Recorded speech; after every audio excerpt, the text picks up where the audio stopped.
To serve DeSoto County and other surrounding areas. DeSoto Auto Sales, 5704 Goodman Road. Call 662-890-7184. 662-890-7184. Come on down to DeSoto Auto Sales.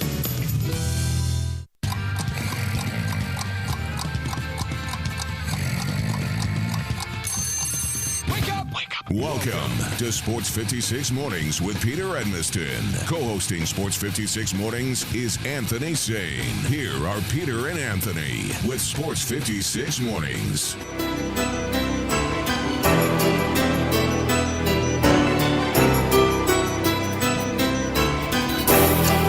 Well, this is it. The biggest Do or game die. of the decade.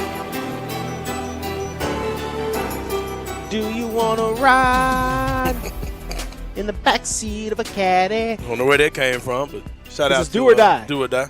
It's because that's what today is. Today's Do or Okay, Die. all right. I see you, brother. I see you, man. I'm the one that still needs to wake up, man. I got Come you. on, man. Shake out the cobwebs. Let's I got go. you, brother. I was asleep until the monsoon hit last night. A gorilla monsoon, so to speak. It's It going through my was. house. Bobby the Brain Heenan came flying through, I believe. Yeah. That's It was bad. not a bad thing in the middle of the night. Some Bobby the Brain Heenan was. R.I.P. Brain. I wonder if he's going to tweet from heaven, too. Who? What now? I Somebody wonder tweeted if from he's heaven going to later? tweet, Herman Cain yesterday, the late Herman Cain tweeted Oh, okay. yesterday just out of nowhere. I wasn't aware of that. Yeah. Out of nowhere, Herman Cain just hit us up on Twitter with just as if he were alive. There was Right. no reference to. He was just. Yeah, I wasn't aware of that. I was not aware that you could tweet from beyond the grave, but apparently you can. Yeah, there's some sick people out here, man. I got a friend, her mom's deceased mom. Somebody made a copycat page of her mom's Instagram and added her as a friend. I could just imagine how upset she might have been when she got that follow. I know Jesus does have the best Wi-Fi. You would think. Yeah. Right? I hope so. Probably does. I hope the Lord has got Wi-Fi, tremendous gigabit and whatnot, and all the speed. Do the wires go? I guess it's all wireless, but some wire eventually's got to go up there, surely. Yeah, So, somebody's got to lay who- some wires down. Who did lay that cord? That's a tough ask right Who there. knows? Who And knows? why are these other folks not tweeting? If Herman Cain's out there tweeting, why are we not getting some other Yeah, tweets? man. From I think if I was to get someone from the dead to tweet again, it would be somebody more important than Herman Cain. He might have to run a poll to see who people would like to see. I agree. Yeah, we need to talk about that at some point. I mean, my mom was never alive to see Twitter, but I would like for her to tweet. And maybe could she start an account? I mean, she passed 2003, so I don't know. We didn't even have YouTube at that point, but I'd like my mom to just all of a sudden pop up with a tweet. Yeah, my mama never had Twitter, so I don't really know. Yeah, how I know. that would. She never even. She would have never. Yeah, I don't know how had that a would clue go down. about any of that stuff. So now, wait. Get it going. It's Do or Die Day here. It's also wrestling themed Thursday. I hope y'all I got don't the Oscar too, man. So I got some of my favorite wrestling theme songs. I hope you got some Current, good. present, There's a few that I hope you gotta include. But you might not like the guys I like, man. I'm gonna be mad if you didn't include some of them. There are certain theme songs that just kind of shape my life, and I have those in there. You're not giving me I got to get like a few in there. Hey, I'll leave you a spot for two, bro. Zach, let Peter get to it. Well, man, I'm sure there's some crossover, bro. I'm sure we. There's got to yeah. be. Like I said, I'm gonna hold off on my two until I see what you got. But maybe we might have to. Yeah, we might have to see how this whole thing plays out. Now, that's an advantage of being here in the studio, man. I can push Zach. That's true. Yeah, I can go in there and push the buttons myself if I need to. You know how it is. Now that being said, it is a huge day. Obviously, for the Grizzlies, they will play the Bucks later on this afternoon, 3:00 tip-off or thereabouts, and it is pretty simple. If they want to really have a chance of making the play-in game in any form or fashion, they need to win. They could lose, and I guess everyone else could lose too, and they'd be in. But it would really behoove them. That's not going to happen. So they need to win. And they should face a Bucks team that's ready to be beat. No Giannis. I would assume no. A few rotation guys are probably going to sit. I'm guessing your Middletons and such probably going to sit as well. So I think they're going to be ripe for the pickings. Just a matter of can the Grizzlies play well enough. Yeah, take that's advantage. the key part. It's not going to be an easy W just because Giannis isn't playing. We've got to play good basketball today to beat this team. That's true. Same we're thing. Talk about. Yeah, go ahead. Oh, I was going to say we're going to talk about how that happens on the show today. We're also going to give you the latest on what's going on in the world of college football as we try to figure out what's actually occurring. The rest of the bubble, including some bubble updates as to the folks that can get in and get out. We got some trash talk coming in the world of baseball, which I love. We got people calling people snitches and rats, and I like it when we start. You dirty rat. We start talking like this. We got the controversy in MLS. We're going to talk about that. We got Dustin Starr, 5-star, coming on later on, 9 o'clock. We're going to talk a little wrestling with him. That's one of the reasons why it's wrestling theme song Thursday on the program, and a whole lot more. So, with all of that on the horizon, if you want to get in touch with us, you can. It's so easy to do. All you got to do is this. You can text us, 67129. Make sure you join that text team first. If you have never texted us before, here's what you got to do before you do anything else. Text 56JOIN. 56JOIN. Doesn't matter if there's a space, no space, whatever, capital, no capital. Just 56JOIN in some form or fashion to 67129. Do it one time. One time. And then you're good. You're ready to roll. Save that as a contact, and you can hit us up anytime you want via the text, but you got to do that first before you do anything else. But only one time. One time.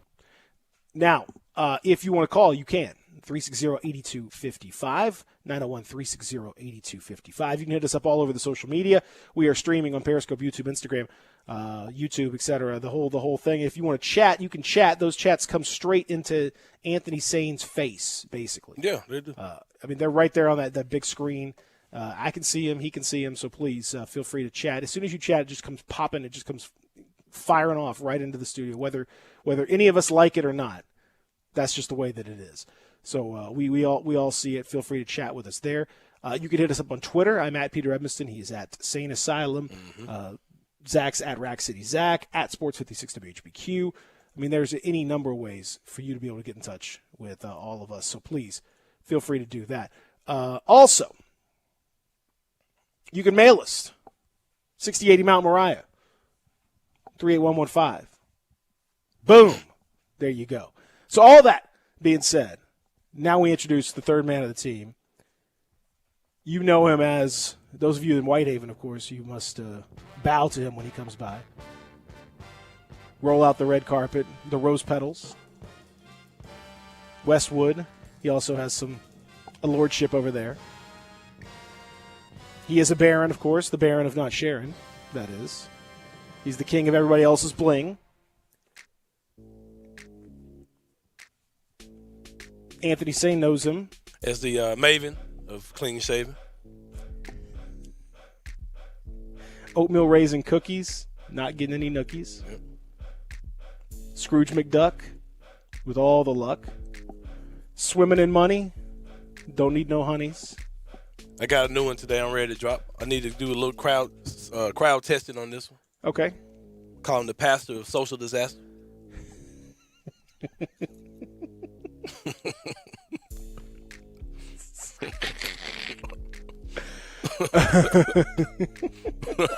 Yeah, I like it. The deacon of not freaking. Yep. The pastor of social disaster. That's him. The minister who's not at all sinister.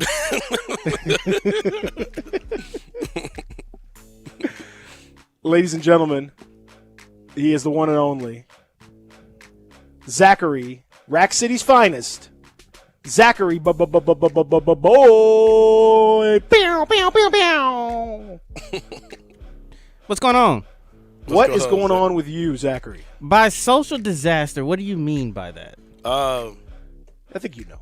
A little socially awkward, Zach. You know, we love you just all the same, brother. No, I'm not really that socially awkward. He's actually not. He's actually not. Well, we got to find another type of disaster that you are. We'll take. Like I said, I was checking it out. I was just trying. He's the master debater, though. He is a master debater, though, for sure. There's no question about that. Yeah, we gotta. We'll replace social. We might just throw it out for the text box to see what people think. Oh yeah, he's a relationship now. The master of relationship disaster. Pastor of relationship disaster. There it is. The pastor of relationship disaster. Mm-hmm. Except with the Lord, though. Yeah, he's got a great that relationship is. He calls is them going back strong every day. That's right. Knee mail, they call it. Yeah, man. Sends him some knee mail from time to time out there. All right, so we're talking about the way that way things have to be for your Memphis Grizzlies because they play the Milwaukee Bucks 3 o'clock. And it's if you look at the West, as we talked about the scenarios are pretty simple for the Grizzlies, and you can think of it like this: it stacks up Blazers, Grizzlies, Suns, Spurs in that order. Right. So every team in front of your team has to lose in order for you to make the play-in. So, for example, if the Blazers are in, and as long as they win, they're in the 8th seed, they're fine. If the Blazers lose, then the Grizzlies can jump up into the 8th seed. If the Blazers and the Grizzlies lose, then the Suns can jump up all the way into the 8th seed. If the Blazers, Grizzlies, and Suns lose, then the Spurs can jump up all the way into the 8th seed. But assuming the Blazers are going to win, and I think, Anthony, at this point, you have to assume that the Blazers are going to win.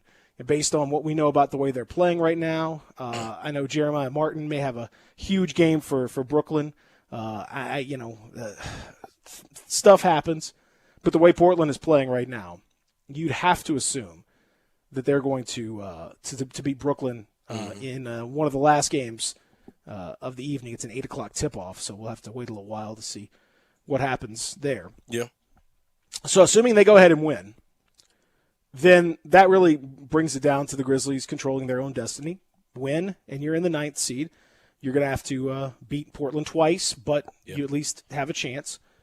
If they lose, though, then the Suns have their opportunity. If the Suns win, then they jump up. If the Suns and the Grizzlies lose, then the Spurs jump up. So really, that's what it comes down to. That's the basics. Right. For those that don't know, Phoenix will play Dallas. That will be going on simultaneously with the Grizzly game.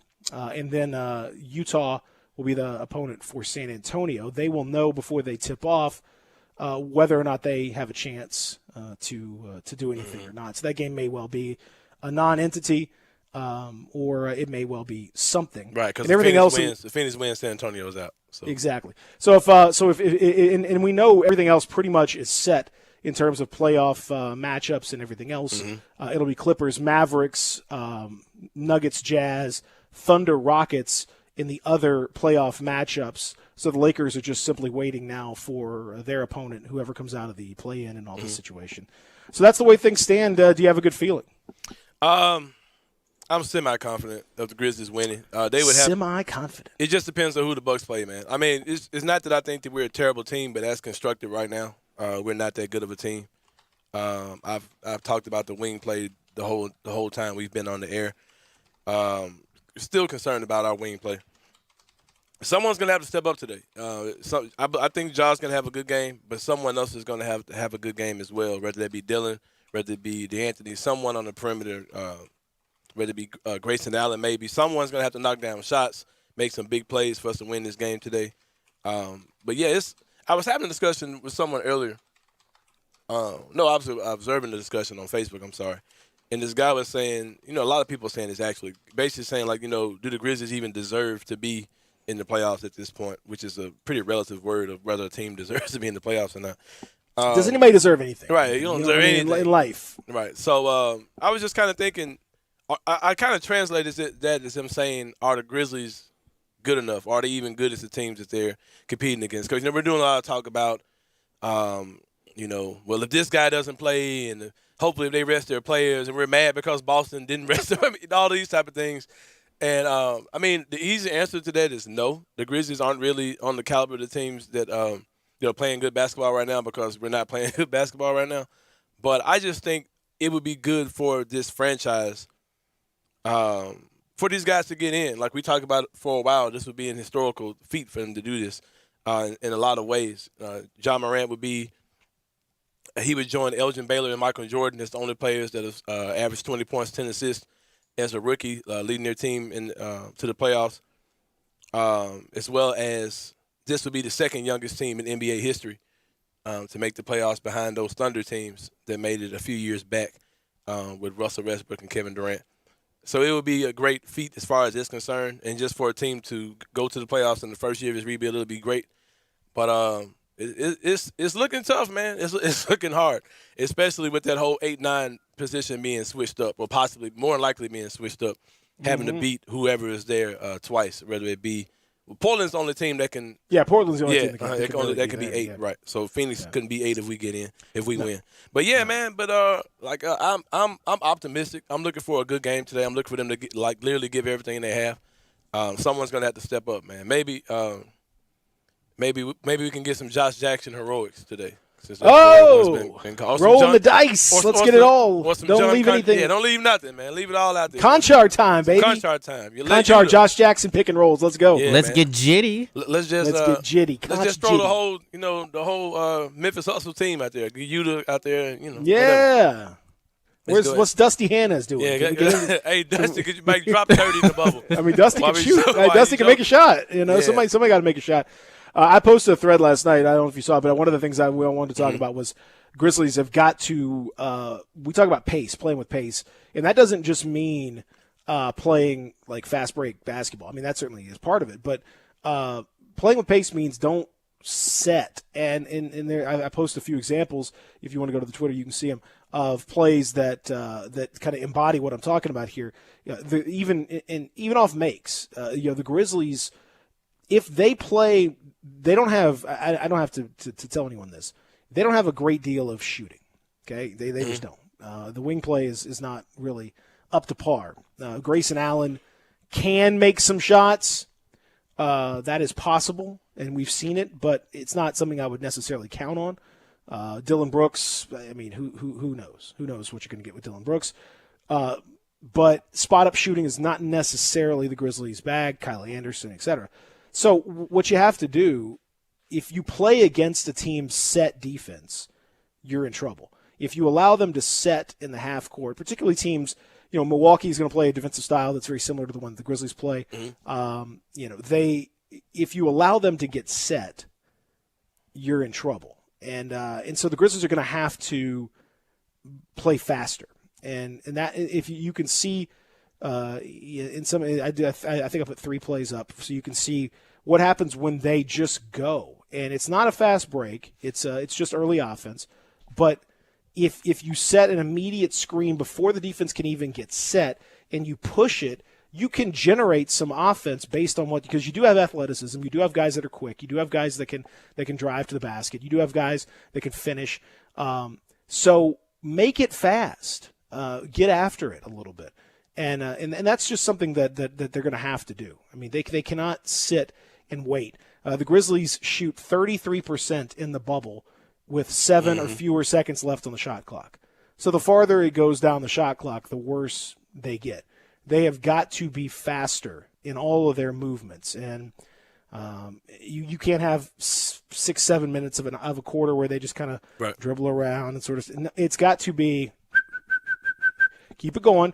You can do it. That's the only way they're going to be able to consistently generate offense. Otherwise, it ain't going to work. Right. And shout out to you for that whistling you did. I can't whistle at all, so yeah, I can't do it. I'm a whistling savant. I can do. Okay. Come on, man! It's 2020. I think that's been canceled. I think. Oh, I can't say that word. Oh, I never even. No. You can say the word. I just think whistling Dixie as a concept has been canceled. Oh, okay. I don't think you can. Okay. I thought it was. I think you got to whistle. Something. Something more uplifting. Okay. I thought it was racial reconciliation. Oh yeah, right. Oh, I get it because it's like a symbol of the old South. Yeah. Oh, I got you. I think you got to whistle like Well, maybe me being black gives me a pass on that since I was. Yeah, you're fine. Yeah, I think I maybe can see it, but you just can't see. Yeah. Yeah. Okay. We're gonna ride with that then. Yeah, I'm not gonna whistle Dixie or anything. Yeah. The idiom alludes to the song Dixie, and the vain hope that the Confederacy, known as Dixie, would win the Civil War. Correct. See what ignorance does for you, man. You just be saying stuff you don't even know.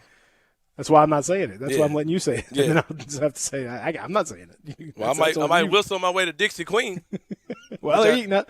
Which I just left from. Getting the bacon, egg, and cheese sandwich. It's 6. Oh, you got the breakfast? Yeah, and I almost got the double cheeseburger because that their food is available all day long. You should have gone to Sunrise. I'm gonna be honest with you, but that's all right. I'll give you a pass on this one. Yeah, it's kind of. No, it's not. It's out of the way for you, but it's worth it. It's worth the drive. on Jefferson, 670 Jefferson. Just go over there, order yourself something delicious. You can get the scratch-made biscuits. I mean, I love the folks that other places like Dixie Queen, but I'm not sure that their biscuits can match up to Sunrise. But you know what? It sounds good for after the show, though.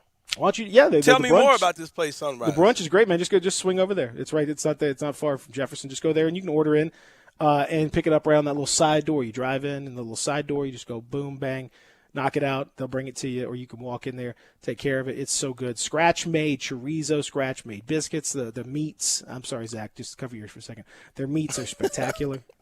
The meats are amazing. Now, Zach, now you can uncover your ears. They have great veggies as well. They got great veggies. They got amazing biscuits, gravy, the classics that you love at breakfast time are all there. They got great pancakes. They got great. All that stuff is wonderful. Can you get a bacon, egg, and cheese? Absolutely. Bacon or bacon? You probably can get the bacon. I mean, I'm not even honestly. I don't even look at that part of the menu, so I don't know. Okay. But I bet you probably can. I mean, they do it right over there. They take care of the meat challenged folks out there like Zach. But also I would suggest that you meet it up when you go over there too. It's worth it. Check it out. Even if you got to drive a little out of your way, go to it. It's Sunrise Memphis, right there at the Jefferson, where the medical district and downtown kind of come together. That's where it is, right there. You're gonna love it. Check it out and go there after the show. But yes, the Grizzlies will not be whistling anything, Dixie Queen or Sunrise or any of that stuff. They got to take care of it. Got to take care of business, man. But that everything's got to be faster, and I think in watching back the last two games, I got to give a shout out to Ja Morant again. He's been even better than we thought in terms of setting guys up and playing the game. I mean, he really is for the most part really under control. I think he was a little out of control early in the bubble. Kind of trying to feel his way through. I think now in the last few games he's really taken a leadership role. He looks right. Totally. I mean, he's setting dudes up. I mean, guys are missing makeable shots. He's ended up with double-digit assists. He had 26 and 13 in that game, and he probably could have had 17 or 18 assists if guys had just made reasonable shots that they had the opportunity to make. He's really setting guys up in great positions. So shout out to Ja. I think his play has improved a ton, and he's playing hard defensively. Right. I think he's playing harder defensively than I've seen him play at any point in the year. He's stepped up without Jaren. So this has been very encouraging. No matter what the result is, Anthony. Yep. The play of Ja Morant is very encouraging, as well as what we saw of Jaren before he got hurt. Well, absolutely, yeah. But you don't have. I mean, Jaren was the best player in the bubble. You ain't got to break for the Jaren Grizzlies. down But you don't have to. I mean, we know this is the Jaren. Yeah, this is Jaren. This show is very pro Jaren. So you don't have to worry Jaren Jackson Jr. hour of the show. I mean, basically, that's what it is. So, you and I both are heavy supporters of Jaren Jackson Jr., and he played great. But I just mean mentally, Ja. It's encouraging to see a young player like that, just turned 21 in the bubble, step up in the absence of somebody so important and take that responsibility on himself.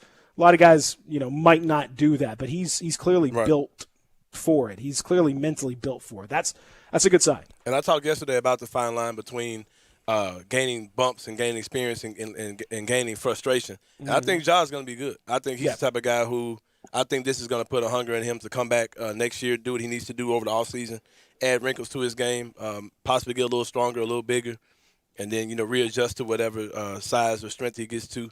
And I just think this is good for him, man. And he, like I said at one time, I think he's playing through some real bumps, like possibly some injuries or something. And if that's the case as well, he's really carving himself out to be one of the better point guards with some of the things he's able to see, especially if they can get into this play-in situation, this play-in game with a team like Portland going against Damian Lillard. Possibly two more games in a legit playoff atmosphere. This is going to be good for him. Yeah, it's huge. So we'll talk about the matchup specifically coming up here on the program. As I mentioned, also Justin Starr coming up at 9:00. We're going to talk college football. We're going to talk a little trash talk in the world of baseball and a whole lot more. So we're just getting started here. You want to text in? You can 67129. A texter mentions that he wants it to be pastor of spelling disaster. which is exactly right. Yeah. Zach Spelling is not necessarily as good as his pastoral work. Yes, I think that is exactly right. Pastor of Spelling Disaster. Thank you. 67129. Thank you, Texter, for that. That was fantastic. Keep those coming in. We'll come back. We're just getting started here on a Thursday edition. Pete and Sane with you. Sports 56 Mornings, Real Sports Talk, Sports 56, 96.1 and 87.7. R&R on Sports, Saturday mornings, 10 a.m., Sports 56, 87.7 and 96.1. Don't miss us. Even in times like these, special occasions happen. And when an occasion calls for special, it calls for 117 Prime, Memphis's premier downtown dining destination. From the spectacular 36-ounce porterhouse paired with a Ferrari Carano Cabernet, to the jumbo lump crab cakes, to the raw bar with oysters fresh off the boat from the Gulf and the East Coast, there is simply no finer dining experience in Memphis than 117 Prime in the heart of downtown. These are complicated times, but if you want simply the best, you want 117 Prime.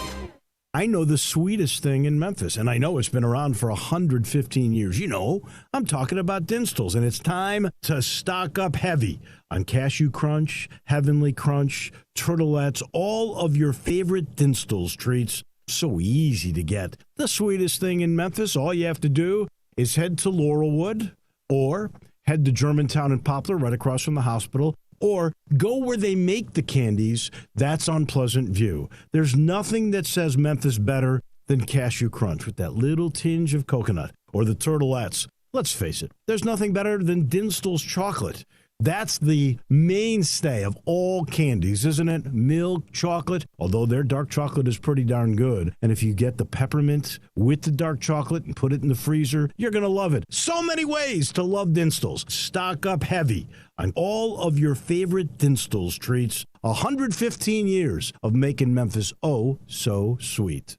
CenterPoint Energy takes many steps to help ensure the safety of gas lines in your community and shares important tips like the following. A distinct odor similar to rotten eggs is added to natural gas. If you smell it, clear the area and immediately call CenterPoint Energy. Plus, always remember to call 811 before you dig or begin an outdoor project. Natural gas is one of the safest fuels. To find more tips, visit centerpointenergy.com/gas safety. Jay Farner here, CEO of Rocket Mortgage. Making the right financial decisions has never been more important. When you turn to Rocket Mortgage, we can help guide you to those right decisions now, when they matter most. Mortgage rates are near historic lows, so now is a great time to call 8338-ROCKET.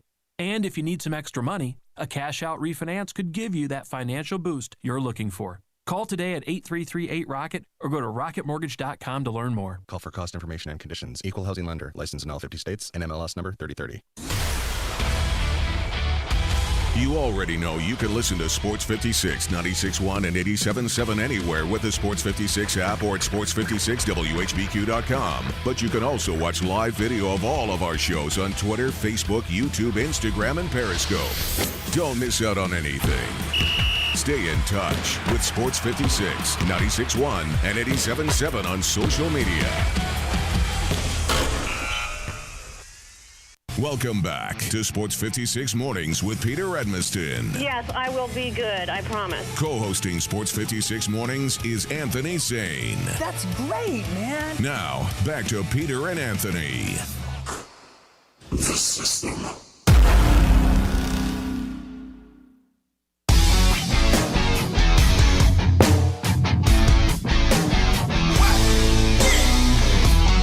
Yeah, man. My boy. I don't know who I expected first, but this wasn't it. Yeah, I ain't particularly want to play in this order, but that's fine though. I'm a Adam Cole guy though, bro. Don't get it twisted. One of the new guys, man. Why you like him? Cause he's a fake ass Shawn Michaels. No, I don't know. I don't know, bro. I don't know why I like that dude, bro. I was hoping for Sexy Boy. You a sexy boy. No, because sexy boy. I like Adam Cole because like I just happened to cut on NXT one time. And the way the crowd reacted to the dude when he did, the boom thing and the Adam Cole baby, and I was like, oh yeah, bro, I can get down with this dude. Then he had a whole little clique of short dudes with him. So I'm like, yeah, man. A whole little 5-foot clique with him. I went to NXT. I went to an NXT show too. The one in South Haven? No. It was at Minglewood Hall. Oh, okay. Yeah, that dude's I like. didn't know they did Minglewood. That dude's like 4'10". Like his head was like barely above the ropes for real. Well, you appreciate somebody that has to work hard for what they do. Yeah, man. Props to the little dudes, man. Props to the little dudes. Undisputed era, man.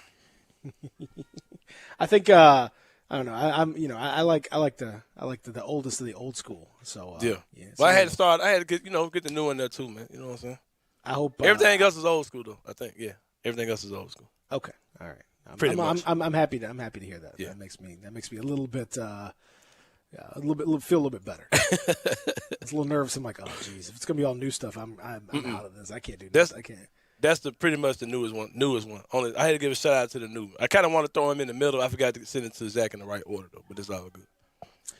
Did you see yesterday? For whatever reason, Dallas and Nashville played soccer in MLS, and in Dallas they decided to try to have some fans at the stadium. Mm-hmm. A few issues with this. Number one is that it's tough as we've seen here locally with Memphis 91 FC. It's tough having fans in the stadium. You have a lot of things you are trying. It's so difficult to even try to do it, and like you could put 1,000 people in AutoZone Park, somewhere like that. Mm-hmm. But probably not. It wasn't even. I'm sure it wasn't anywhere close to 1,000 people that showed up when I've called the game. I saw it down there, and I'm quite certain it wasn't close to 1,000. 5,000 were allowed to enter the stadium in Dallas area, but far fewer showed up. My problem with it is this, though. I mean, number one, should we be having fans at this point? I don't. It's hard. That's a hard thing to do. But number two, these fans in particular acting a fool. Well, I'll get to that in a second. I'm not even talking about that yet, because yes, they are. But before you came to this game, did you know that you had to sign a waiver that that said you would not sue in case you got COVID? Yeah, it's kind of well. You had to actually sign a waiver if you were a fan that you would not sue or would not hold them liable for any of your illness. I can't say I'm mad at them about that though, because if you're doing it, you're doing it at your own risk. I mean, but they are making money out of these folks. I don't know, bro. What you think about it? Well, I think it's the fact. I think if no one should sign it, no one should be doing that. If someone asks you to do that for just to go to a soccer match, no, you don't need to be signing away your rights to sue or anything else just for attending a soccer match. And the fact that they would ask the fans to do that is indicative of where they stand and how confident or not confident they are that they are going to be able to keep this thing at bay while they're offering this entertainment. So I think that stuff, much like college football players being asked to sign waivers and all that. No, you don't waive your rights. Right. I mean, this is not a thrill ride. I mean, you're not doing bungee jumping or something like that. I get it with bungee jumping where there is, a total like life threat. You are choosing a very obviously life-threatening activity. When you're just going to a game, there's no, this is not like, on the back of a ticket, it would normally say like if a ball comes into the stands and hits you, then you might have some problems. You might not be able to sue that. Right. But just by going to the match, just doing normal stuff, if you get sick, yeah, you should have the right to do that. We're seeing a lot of the liability stuff. There's been a lot of work in Congress and state legislatures to push liability away from companies, and that's not fair. It's not fair to the fans. Well, I'm sure the other leagues are going to follow suit. I'm sure. Again, they shouldn't. And this should be a clear, flashing red sign that if you have to sign this, you shouldn't be doing it. I mean, that's the point I'm making, though. Like, yeah. Maybe it's not a thrill ride. You know what I mean? Like you're not you're not just going to watch a Right. game. Like you shouldn't have to treat it like it's skydiving. Like any place I go to that asks me to sign a waiver, I start asking myself, "Hey, this might not be exactly right. Sky Zone might not be the best thing for Gabe to do right now." Exactly. You gotta think real hard about. Right. Is this what I need to be doing? I mean, maybe it is. Maybe there's something I went ziplining. Me and my wife went ziplining on our honeymoon in Costa Rica. We had to sign a thing and all that. But we were over this 600-foot gorge, and it was crazy. But that was worth it. I get it. Like, it's a unique experience. Like, they didn't have to sign a waiver to go, sit in the pool. Like, this pool may have bacteria, and you accept that you may get sick. No, we're not doing that. And then on top of that, those fans that did sign the waiver and were in there booed and threw stuff when the players from Dallas and Nashville collectively took a knee during the national anthem before the game last night.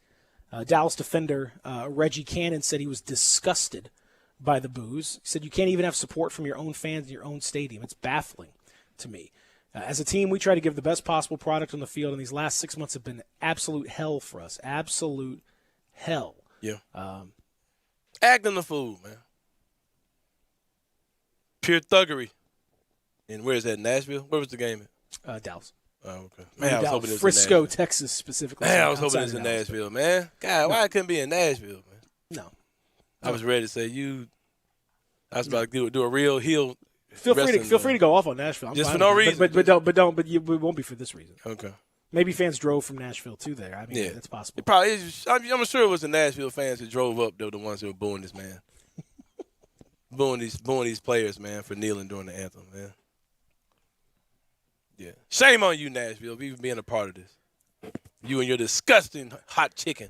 The players had asked that the anthem not be played, right? Because they didn't feel it was right for the anthem to be played in this moment.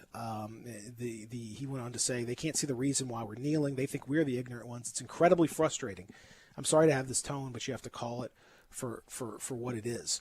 And the games in Florida, the MLS tournament, this is the first game that happened outside of the bubble. The MLS at the bubble, their opening season tournament down in Florida was in the bubble. And after some issues involving these two teams, by the way, Dallas and Nashville, who had to be kicked out of the bubble because of the amount of coronavirus positivity that they had in their squads, the rest of the bubble went through without too much of an issue. But none of the matches in the bubble actually had the anthem played before the match. Yeah, this is the first time that happened. And so, I guess because no fans are there and all that. I've said it for a long time. I'm going to continue to say it. There's no reason that we're playing the anthem anymore. There's no point. There has been no point. People can have their own thoughts about the anthem, and you can love the anthem and appreciate the anthem and have great respect for however you want to interpret the anthem in your mind. If you want to interpret it to mean military service, okay. If you want to interpret to mean public workers, okay. If you want to interpret to mean government employees, great. If you want to interpret to mean a certain historical figure that you love, again, all that is on you. You can do that in your mind, however you want to do it. Right. If you need to have the anthem played before you do a sporting event or something like that, then bring your earbuds, your AirPods, whatever, and play the anthem on your phone prior to you going into the event. Simple. Stand up, do whatever you need to do to honor it. But playing it publicly at this point, because of the amount of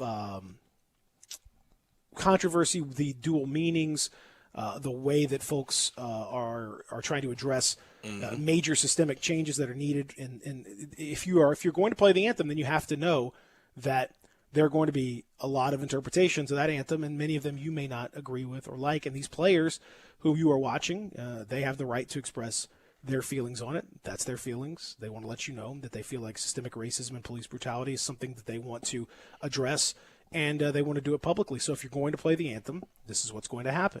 Right. I don't see the need anymore. You want to hear an interesting national anthem story concerning yours truly? Sure. Where I was a victim of the same brutality. No, it wasn't brutality, but it was ignorance. For real. No, but you were a victim of ignorance, or you perpetrating ignorance? Well, usually a mixture of both. But this time I was the sole victim. And as you know, I used to write for the Tri-State Defender. I used to cover Tiger football for them. Shout out to TSD, Dr. Janaku, Burnell Smith. But rest in peace. But it was a Tiger football game. We're inside the media thing, whatever it is, the skybox or whatever. And the anthem, the national anthem came on. And I exercised my right not to stand for the anthem. So I sat, and of course everyone else around me stood or whatever. But I get a phone call from Burnell Smith. I think he called me. I'm not sure. He might have texted me or whatever. But he's basically saying that it was this guy that was there, and he sends this detailed email to Burnell Smith, who's the publisher for a Tri-State Defender. He's like going off. He's like, I just want to let you know that one of your writers had the audacity not to stand during the anthem, and he should be terminated. You guys should deal with some stuff like this. And Burnell comes back. He was like, well, thank you for your information, Bob, but he's like, I'm Burnell Smith, and I'm a publisher of the country's oldest black newspaper in America. And I'll just leave it at that. And the guy, I'm like, dude, when you saw that name, it's Burnell Smith on that email. You should have known. This might not be the tree I want to climb. I might well leave this alone. Because their brother name was Burnell. You should have known, okay, this might not be. I don't know, man. We've seen some, I've seen some mistaken names, name assumptions these days. So I'm not making any assumptions on anything. But I'll always remember that though, man. Like that kind of stands out to me that Burnell stood up for me, and then he wrote an editorial about that whole situation. And I'll always, shout out to TSD and the people over there, man. Like allowing me to defend my right to sit or not stand or whatever for one of the most unnecessary parts of sports. Period is the anthem being played. So, yeah, stick to sports. This is you are asking at this point now for it, and you are waiting for. Mm-hmm.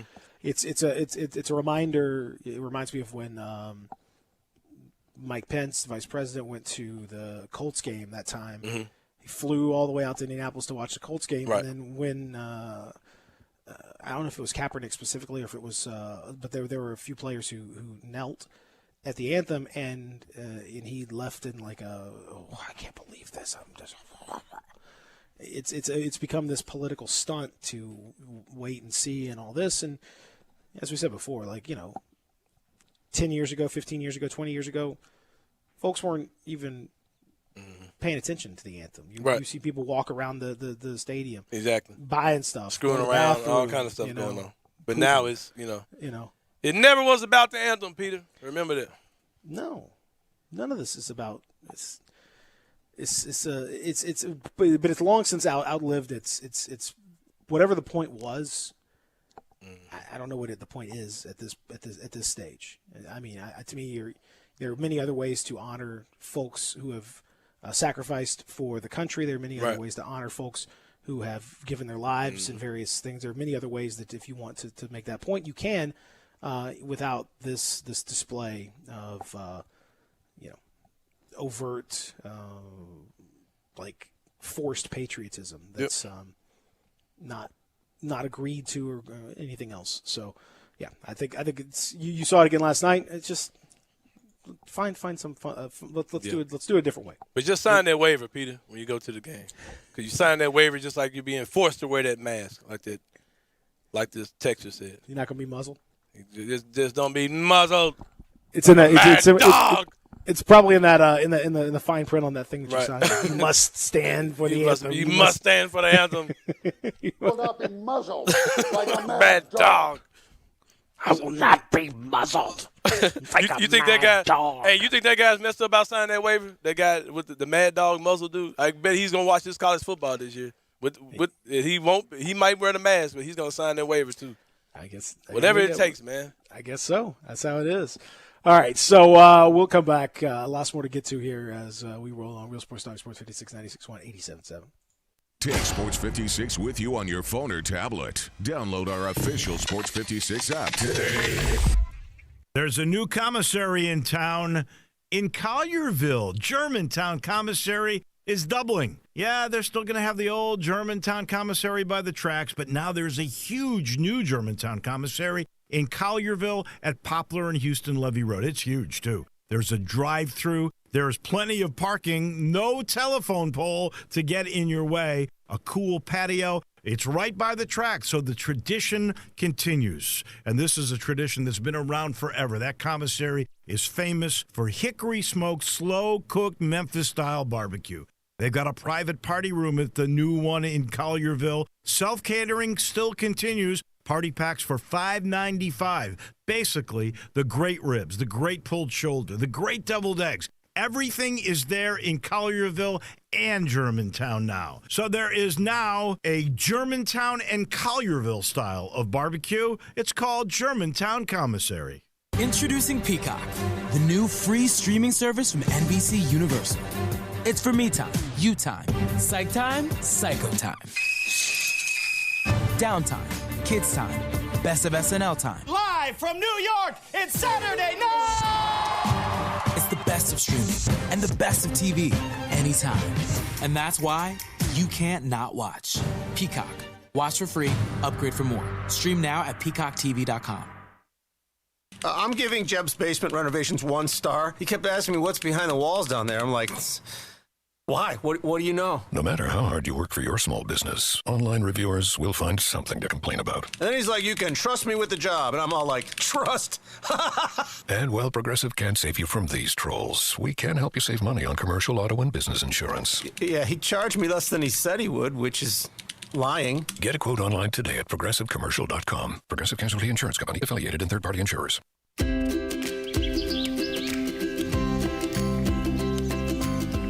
Summertime and the living is easy. No more cutting or paying utilities. Literally, you guys, Town Village Audubon Park, nestled in the heart of East Memphis, located corner of Park and Cherry, is a beautiful residential neighborhood. Looking for a great place to retire, but you still have a very active lifestyle? Then visit Town Village. Only requirements that you're 55 plus. Prices per month starting at $24.50. The Gourmet Chef welcomes you to visit our restaurant and bistro. Package includes 3 complimentary meals per day, maid service, free local transportation, monthly coffee club, themed dinner parties, lots of fun. Visit us and call Daniel or Bo at Town Village Audubon Park at 901-374-7342. There's no place like home. Town Village Audubon Park. Welcome back to Sports 56 Mornings with Peter Edmiston. Yes, I will be good, I promise. Co-hosting Sports 56 Mornings is Anthony Sane. That's great, man. Now, back to Peter and Anthony. Look in my eyes, what do you see? The cult of personality. You love CM Punk, huh? Yes, sir. You don't know nothing about that, bro. What do we mean? It's clobbering time, bro. Yes, sir. Being the voice of the voiceless, man. This is why I like this song so much, man. You sitting on the stage, pipe bomb. Oh, yeah, I'm sitting Indian style right now. You just That's can't right. see it. I believe we call that crisscross applesauce now. God, man, I've been welcome to 2020, Anthony saying. Oh, they calling that? Yeah, I grew up. You can't say what's. Yeah. And I've been a TA before. I've been a teacher's assistant, so I should know that. Yeah, we gotta go crisscross applesauce. Yeah, crisscross applesauce, man. Yeah, I was told differently.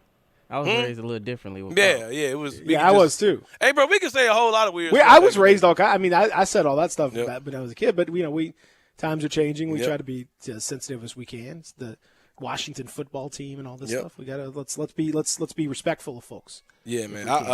I was saying something. I said something on the air one time. I was saying I was telling someone that I wasn't speaking. I said something, and somebody questioned what I said. I told them I wasn't speaking a foreign language, but I said a specific language. I was like, "Crap, you can't say that no more." But yeah, man, we live. These are good times to me, though, man. I ain't gonna lie. I do think some things we are too sensitive about, but I do think that we should be more aware of what we say and what we do towards other people, man. Whatever makes the next man comfortable, bro. People do have the right to be offended, whether you think they're being sensitive or not. That's right. Why do I get to control what somebody? I do my best. Right. Why can't we all just try our best to make people feel as comfortable as we can? See, I know people are tired of us talking about politics and all this type of stuff because that's where the whole mass debate ends to me. If in the climate we're in, that's where the whole mass debate situation ends. Nah, because I don't know what you thought I said, but now listen though, like. Listen, bro. I was like, no, we talking about that? You definitely can't do that in public. No. I see you. I definitely am offended by that. Please don't do that. Look at Zach's reaction when that word comes up. Oh my God, they actually said it. They feel so ashamed, Lord. Exactly. But no, the whole mask situation about wearing face masks. That's why it kind of ends with me, because it's like if I walk into a store and I don't have a mask on and that freaks you out, that shouldn't be. Everyone should feel cool when we're in a closed space, bro. So the number one reason why I put a mask on is just so everybody be 100, bro. Everybody be comfortable, and whatever. I agree. I mean, it's not. I don't think it's that hard. You wear a mask because, generally speaking, you wear a mask to try to help protect other people. Right. My mask protects you. Your mask protects me. We all even if it didn't, even if you think it does, I'll do whatever to make you feel comfortable. So I mean, that's really what it. Why are we not just out of, if nothing else, just out of an abundance of trying to help folks feel better and be okay with it. That's I don't know. Right. It's kind of like if I got bad allergies and I got hay fever and I'm sneezing, I might know, okay, I just got hay fever. But just because of your fear of you getting, not just corona, I mean, even before that climate, just because of fear of me, you thinking I might have a cold or flu or whatever, I'll still treat it like I got something that's contagious, even though it's not contagious. It's just to make you're not going to sneeze on people. You're going to cover your mouth when you sneeze. You're going to cover your mouth when you cough. You're not going to go. Just little kid coughing. You're not going to do that. You're going probably. I would assume if you're eating dinner with somebody, you're probably going to use a knife, fork. Probably not going to just go. I mean, you want them to feel more comfortable. It's not. It's just common decency stuff. Like that's not. I agree with you. Like same thing with all this name stuff. I mean, like it's very clear that there's a significant group of people that are not pleased with, the depictions of Native Americans and names and all this stuff. Why? So let's just. Why would we not go out of our way to try to accommodate? Is do the best we can. It's not. It's not that difficult for us. We can do it. And the big picture is, if you're going to debate about masks, don't have a mask debate in public. Don't ever mask. Don't masturbate in public. Never masturbate in public. That's something you got to do in the privacy of your own home. Privacy of your own home, man. Keep it to yourself. Don't even do it on social media. Keep it exclusive, man. Yeah. No more mask. No more mask. Never take any video. Don't take any video. Put that on social media. Masturbating. No more masturbating. No more masturbating. Or going live. You can't just be going live. Going live. No. Oh man. You see people masturbating in restaurants all the time. You can't be doing that in a convenience store. Walk in, loudly masturbating. It's not cool. Somebody asked me what I follow the arrows in stores. If it makes a fellow man feel better, yes, it would, because I only like if somebody's in the aisle, I'll kind of do right. But I'm not gonna walk up on nobody. Like if they're at the end of the aisle, I'm not just gonna walk up on them. I'm gonna walk around them. But yeah. These people are funny. It's funny as hell, man. Or in my case, if there's somebody in the aisle that I'm trying to get to, I either walk with my back towards them so that my face and mask is not facing them. Yeah. Mm-hmm. And I let people know I'm coming too. Like that too. If I'm about to walk up on you, I'm saying, "Excuse me, I'm trying to get there. Are you okay? Whatever." Hey, before we go to break, I gotta tell y'all this funny story. And this last thing I'm gonna talk about mask, corona, and this kind of stuff. I was going to get my That's not true. Yeah, probably not. I was going to get some work done on my car. Right? Check this out. So it's me and this guy. We're sitting, waiting at this at the car lot to get our car fixed, whatever. So this older lady comes up. She's probably like 70 years old. And she says, "Would you guys mind if I sit right here? Am I sitting too close?" Now, she was sitting a little bit too close. I was like, "Okay, lady, whatever. I'm fine. I got a mask on. You good." So she said, "Well, I know we're supposed to be 6 feet apart," but she looks down and starts counting shoes. She says, 2, 4, 6, 6 feet apart, 6 feet apart.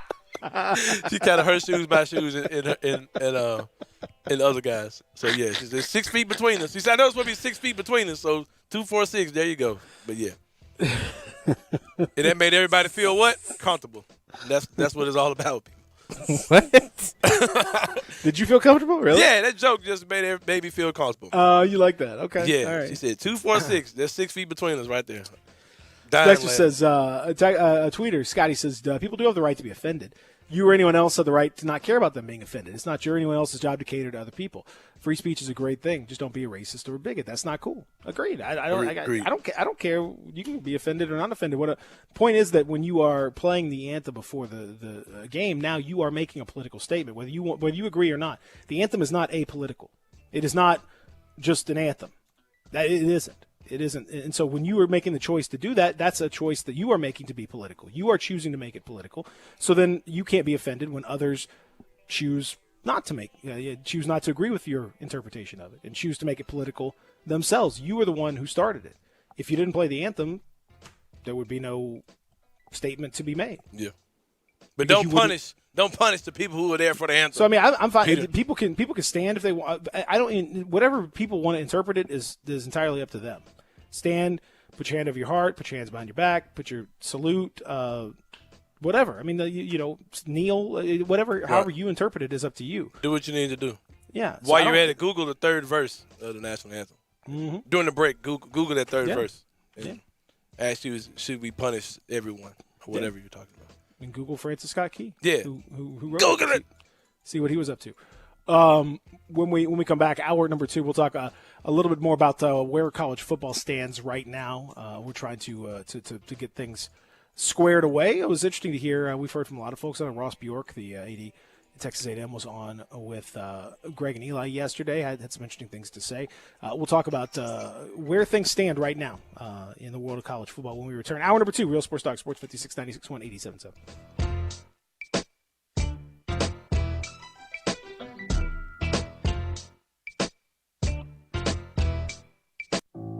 Commitment, dedication, perseverance. At FedEx, our people are our strength. Even during these unprecedented times, we are delivering medical supplies, test kits, and the things you need every day.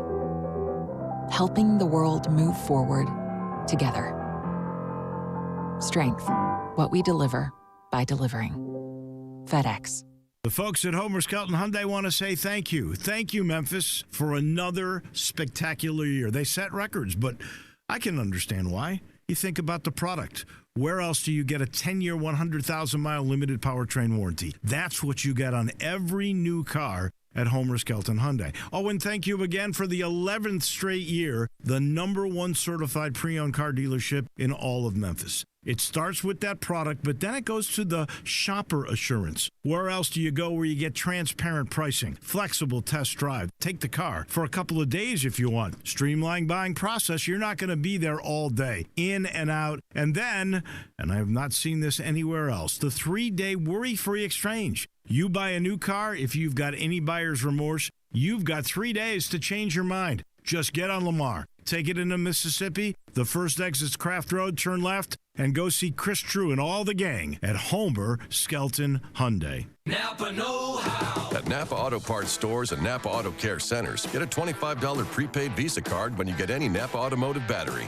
It's the best deal for some of the best batteries from some of the best car people around. But we might be a little partial. Anywho, pick up any Napa Automotive battery and save $25. Do it yourself or have it done for you. That's Napa know-how. Napa know-how. At participating Napa Auto Parts stores and Napa Auto Care Centers while supplies last. Offer ends 8/31/20. DeSoto Auto Sales specializes in late model cars with low mileage. They have the highest standards in the car industry. All of their cars are test driven, checked out from head to toe, unlimited inventory, every make and model. And if it's not on the lot, they'll find it for you. Walk in the door of DeSoto Auto Sales, 5704 Goodman Road. Within 45 minutes, you can test your car, get credit approval, and finish paperwork within an hour. No shortcuts at DeSoto Auto Sales. Kind, courteous employees, a down-home environment. DeSoto Auto Sales cares about your time. Lowest prices in a 350-mile radius. We're living in a world today where time does matter. Visit them online. Check out their referrals. DeSotoAutosales.com. Very proud to serve DeSoto County and other surrounding areas. DeSoto Auto Sales, 5704 Goodman Road. Call 662-890-7184. 662-890-7184. Come on down to DeSoto Auto Sales. If you want to make money in sales, Flynn Broadcasting wants you. If you can sell, Flynn Broadcasting has a great career waiting for you. If you can sell, we have great benefits, salary, commission, sales leads, and a great place to work. If you can sell, let us know today. Send your resume to jobs@flynn.com. Can everyone sell? No. But if you can, Flynn Broadcasting wants you. Apply today at jobs@flynn.com. Start your great career today at jobs@flynn.com. Flynn Broadcasting wants you. We are real sports talk. Sports 56, 96.1, and 87.7. Available on your radio dial at 560 AM, 96.1 FM, and 87.7 FM. As well as online around the world at sports56whbq.com. Take us with you everywhere on your phone or tablet by downloading the Sports 56 app. And at home, tell Google or Alexa to play Sports 56. Wherever you are, stay tuned to real sports talk. Sports 56, 96.1. And 87.7. We are Sports 56 WHBQ Memphis, WIVG-FM Tunica Memphis, and WPG-FLP Memphis. Flynn Broadcasting Stations. Welcome back to Sports 56 Mornings with Peter Edmiston. Yes, I will be good, I promise. Co-hosting Sports 56 Mornings is Anthony Sane. That's great, man. Now, back to Peter and Anthony.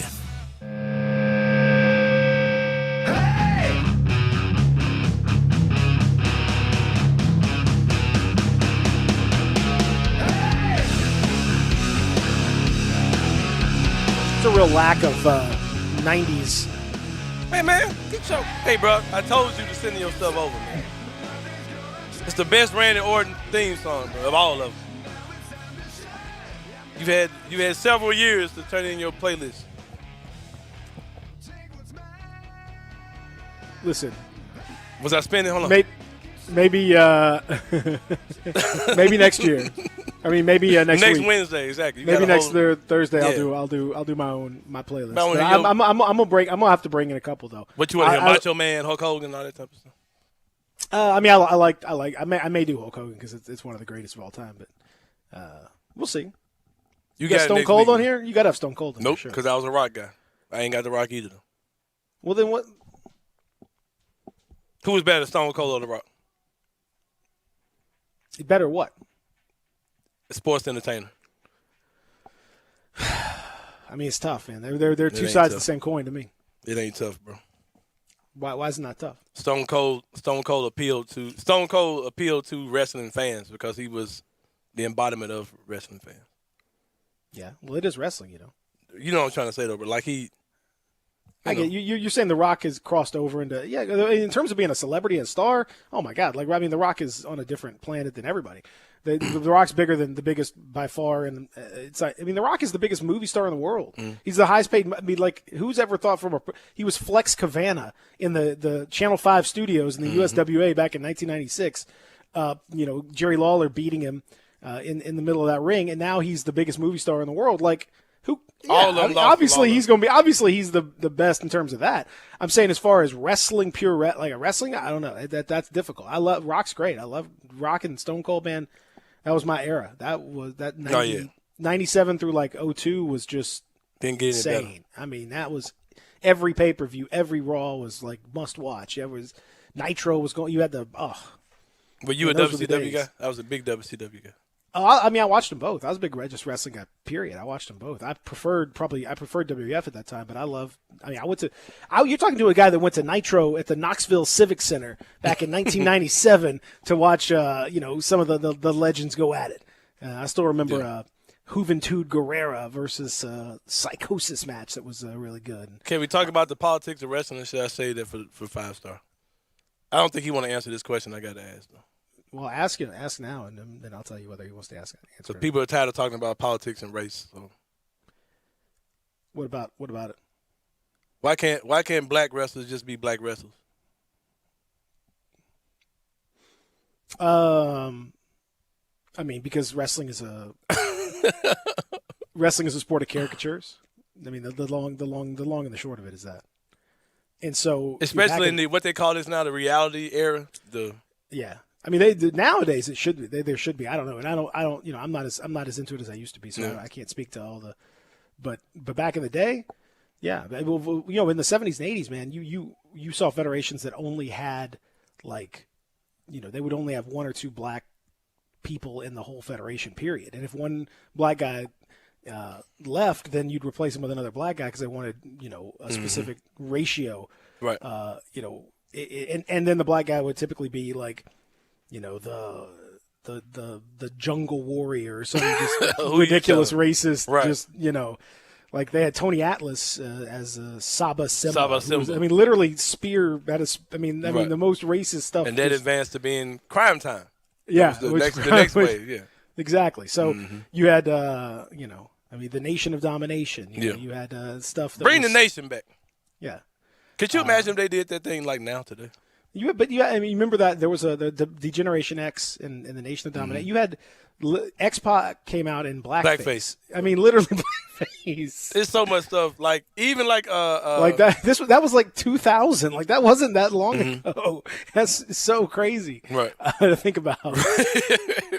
But yeah, man, it's just like the whole thing. My whole thing with wrestling is like, as far as black characters go, is that you don't see a black guy that's just a badass. Like you don't see a black Stone Cold. He's got to be like breakdancing or, something about it. I think like it's got to be something, man. Like yeah, I mean you had like Too Cold Scorpio, and you had like Sheldon Benjamin might have been if he had been able to kind of, because he was sort of just the athlete, the former right. college wrestler guy. Maybe he could have done that.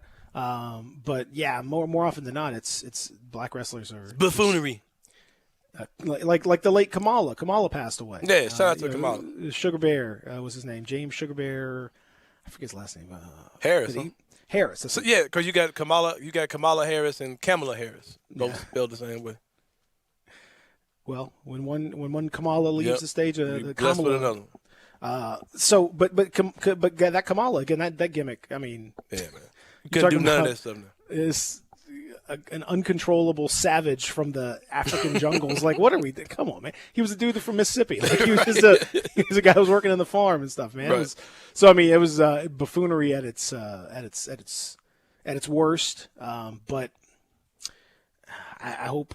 But to answer your question, though, I can answer your question. It's because wrestling is caricature. Same thing with like every gimmick is played up and exaggerated. And unfortunately, the people that run wrestling almost always were white, and so when they wanted to exaggerate a black person, they exaggerated that stuff. And I'm sure the wrestler was like, oh god, but like the wrestler wants to make money and wants to feed his family and stuff. So that's just kind of man what happens. I get it. I'm just not a fan. No shit anyway. I don't like just New like Day. Asian wrestlers. Asian wrestlers are usually like ninjas or sumo wrestlers. This is so ridiculous, bro. Like WWE still to this karate, day. Martial arts. Always the Asian wrestlers always martial arts. Look at the women's division, man. Like they're still super over sexualized, bro. Like even absolutely, yeah. Oh yeah. Even though they're putting out an actual product where they're legit, like highly skilled wrestlers and put on a good product in the ring. They're still super over-sexualized. Like, and WWE is so behind, bro. Like, that's why their numbers are down. Yeah, I don't like the New Day. I don't like none of that stuff, bro. Like why can't black wrestlers just be Velveteen Dream? None of that stuff, bro. Like, why a black wrestler just can't be, a cold ass black wrestler? Why you got? I gotta say the one that is though the one that jumps out to me though that was, well there are a few. Number one. Back a long time ago, you may not even remember this. Doom, remember Doom? Yeah, they were cool. Doom was they just were tough dudes. They were masked first. It was Ron Simmons and Butch Reed, and then after that they got their masks off, and then they were still that's just what they were. They weren't a bunch. They just wore like black tights. Yeah. They just beat people up. There was no putting hands on folks. Yeah, exactly. So I was like even my boy, what's his name? He was in UFC for a minute. Looks like a swole Wayne Brady. You talking about Bobby Lashley? Bobby Lashley. Like, he's like the perfect dude to do that with. They got him out there like, oh, white woman, come look at the size of him. I'm like, bro, let's talk, like, oversex. They make it to like some sexual thing with this anatomy. And so I'm like, man, what are we doing, bro? Like, why are you just going to have a regular black dude who just come in there and just put hands on folks? Mark Henry was weird like that, too. Yeah, like, you got dude.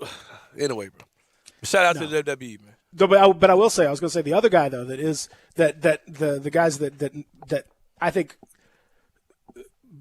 grew out of what was initially a really racist trope and into like stardom were Harlem Heat. Yeah, I was just about to say that Booker T. Booker T is the best example of that. Yep. Shout out Stevie Ray. He was great. Yep. I love Stevie Ray. He was Booker T was the man. Fruit booty. Kept calling people fruit booty. Fruit booties. I don't like neck bones. But you remember, do you remember the initial gimmick on Harlem Heat? They literally had a plantation owner, like a master guy. What's that dude's name? J.J. Dillon? No. Robert Fuller was his name. Yeah, he looked like, I remember somebody. But it was Colonel Parker, I think they called him. Yeah. Colonel Parker, and he had the whole suit and the hat and the whole thing. And at one point, they actually had them in chains. This was like 1994. Like, what are we doing? I mean, this was crazy. So they thankfully, went way beyond that into, and Booker T just became like just a great wrestler and all that, and funny and all that stuff. I mean, so I think Booker T transcended it. But oh my God, what a unreal racism. Wrestling race. There's very little racism like wrestling racism. Yeah, man, it's a whole other level. It is off. Just like during the pandemic, man, WWE didn't stop doing nothing. Like, we just keeping this party going. We just ain't gonna have no fans. They never stop. Wrestling without fans is tough, man. Hey, it's terrible. But yeah, just a little quick 10-minute teaser for Dustin Starr, who's coming on later on. Listen, I'm always gonna be. Oh yeah, and Norvell and Coco says text to the Pretty Young Things. You're exactly right about that. There's like Coco Beware was is a I don't think Coco's gimmick is racist necessarily. I mean, Coco's just kind of the Birdman. Like he's got Frankie. He's still got Frankie now. It's just buffoonery. Frankie lives man. With. Like it's goofy. It's goofy. Like, why can't a black dude just be a black dude? You know what I mean? Like, why you gotta have like a bird or dancing? Like, he's coming out there dancing, bro. Like, come on, man. Like it's. They had Brickhouse Brown, who was kind of like, even with my boy Kofi, when they gave Kofi the belt, I said, okay, they're probably gonna like mature Kofi up. They're probably gonna stop him from he's still out there with pancakes and talking about whatever the New Day does, bro. Like, man, it's rubbish. I know we need. I agree, but I will say this in the tiniest defense of wrestling is pretty much mostly buffoonery. Yeah, just in general. Man, but you do have some characters like what's the guy's name who's a champion now in WWE? The Scottish Nightmare. Oh, Drew McIntyre. Yeah, like why I ain't never seen a black dude with a gimmick like his. Just a dude. Seth Rollins. Why can't have a black Seth Rollins type character? Why can't be a black Roman Reigns? Why you got to be, the white women love me because I got the big whatever? Like, stupid, man. It's just dumb, bro. Like, come on, man. I agree. I think the character should be Black Seth. I'm going to start my own wrestling. Black Seth Rollins. I'm about to start my own. That's my character's name. His name is Black Seth Rollins. It's literally his name. I'm about to start my own little wrestling federation. Okay, go for it. Sane Wrestling, the SWF, Sane Wrestling Federation. Yep. I'm there. Can I be the buffoon white character? Yeah, I mean, just. How about all the black characters are just normal characters, and then the white characters? Yeah, make the mockery out of all the non-black characters. There you go. I know somebody who does black characters pretty well though. A local guy that does. The guys at 901 Wrestling, they put on a pretty good show. Well, you're in Memphis, man. It's got to be. If you're gonna be doing business in Memphis, right. for sure. All right, so one of the things I love about wrestling is trash talk. Yeah. And this is great.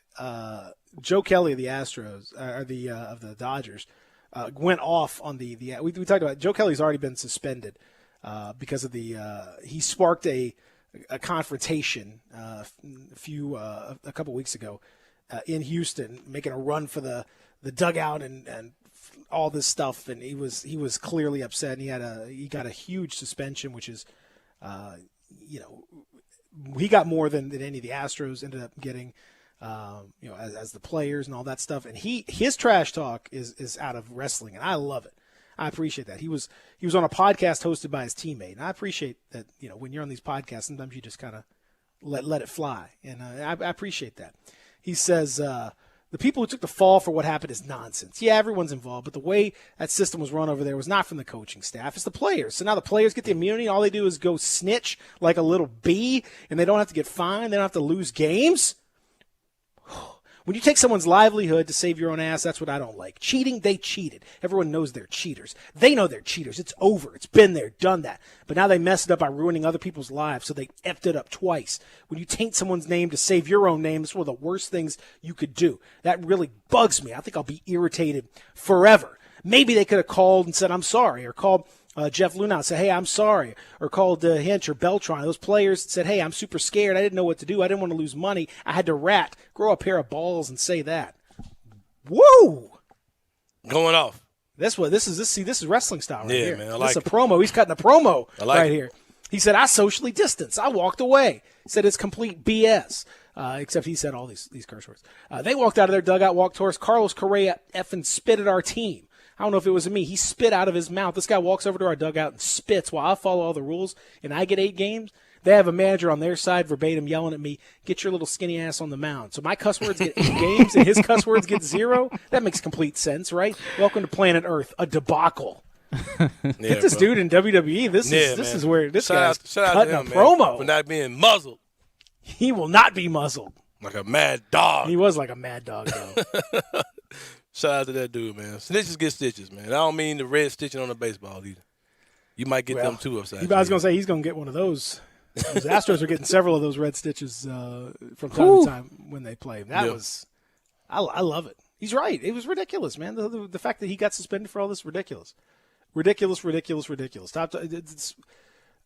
Those players, and you could see with that how much animosity still pulses through the baseball world at what the Astros did and the cheating scandal and all that stuff. And I would be too, man. I think if you're a player, especially the Dodgers in that World Series, you had, you're facing a team that now is cheating and stealing signs, like stuff that's totally against the morality and the code and all this stuff. Man, I'd be furious. You take that livelihood away from folks. So I get it, man. I'd be furious too. I'm not saying you got to throw it at guys. I don't think you're trying to hit people in the head and hurt them like that. But I think that absolutely the Astros got the best deal going because there's no fans in the stadium. They should be booed. They should be getting run out of each of these stadiums by all the fans. If there were justice, in this world, they'd be getting run out of these stadiums by fans. Unfortunately, the fans aren't there, so they can't. So I'm going to run them out right now. You're a disgrace. Where can I sign my waiver so I can I'm boo going to this sign guy? a waiver so I can boo this guy. scream and yell at you. You're not going to stop me. Like a mad dog. Fantastic. Snitches and rats. You got to catch me up too, man, because I heard about this sign stealing thing. Of course, it's been a big story, but I didn't really dive into it to get a full understanding of it. So what really happened, bro? So the Astros, they had like a little monitor in their dugout, and the monitor had like the center field camera feed, so they were finding out the opponent's pitches, and so they would like bang on the trash can, a trash can lid, right, to let them know that it's coming or whatever, right, or a fastball is coming. Just to give like the guy at bat. And you have to do it super loud because you'd have to go it all the way so they could hear it at the in the dugout, and then could get that at the plate. So they had a hidden camera set up in their stadium. Well, it wasn't a hidden camera. It was these are the cameras that were used for replay. Right. Oh. And so that every they had team a feed has of it going to their screen to their dugout. Every team in every clubhouse has a little monitor setup, video type setup, so that they can use that for replay challenges and so there can be replay officials, but you're not supposed to be in there as a player. It's supposed to be off limits to players and staff and all that stuff during the game for this obvious reason that you can use it for information that you wouldn't otherwise get. And so, but they were in there and they were doing that in flagrant violation. They set up a whole rogue deal where one person would do the sign and then bang the trash can, and that would let the other person know, and so they'd be able to relay what was going to happen. And obviously that's just flagrant cheating. Right. It's not the first time it's happened. I mean, back in the 50s, 60s, they used to set up cameras and stuff. So like this is baseball's a sport of cheating, but this is so flagrant and so over the top that it's like ridiculous. And so they suspended the manager for a year. They suspended the general manager. But by and large, the players got off more or less without punishment. And so the point he's making is y'all were complicit, y'all were part of it, and y'all snitched, and y'all got your manager and everyone else run, but you didn't take any of the punishment. You were the ones who got the accomplishment, and you didn't take the punishment. That's not cool. Have this, ball right on your hip, and I'm going to yell and scream at you, and we're going to go crazy. Yeah. I think that's pretty much the long and the short. That does sound kind of jacked up, though. That's what you're out there doing. And you could it is jacked up. And like the crazy thing about it, like you could go back. I remember looking at like one of the replays of the game, and I think it was against the White Sox, and you can hear the banging coming out of the dugout. It's just it's very loud and clear that it's coming out of the dugout. And like a couple of times, like the pitcher had to step off the rubber because of it, like because it was like, yo, they're tipping our pitches, so like let's change it up again. Well, that's where it is. So if you want to go crazy, I agree with you. I think it's a disgrace, a travesty, barbaric, a mockery, an absolute catastrophe. Yeah, shambolic.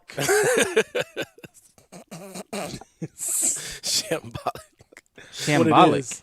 Shambolic. Interesting. Okay. It's a great word. It's a real word too. Do better. I believe baseball. you.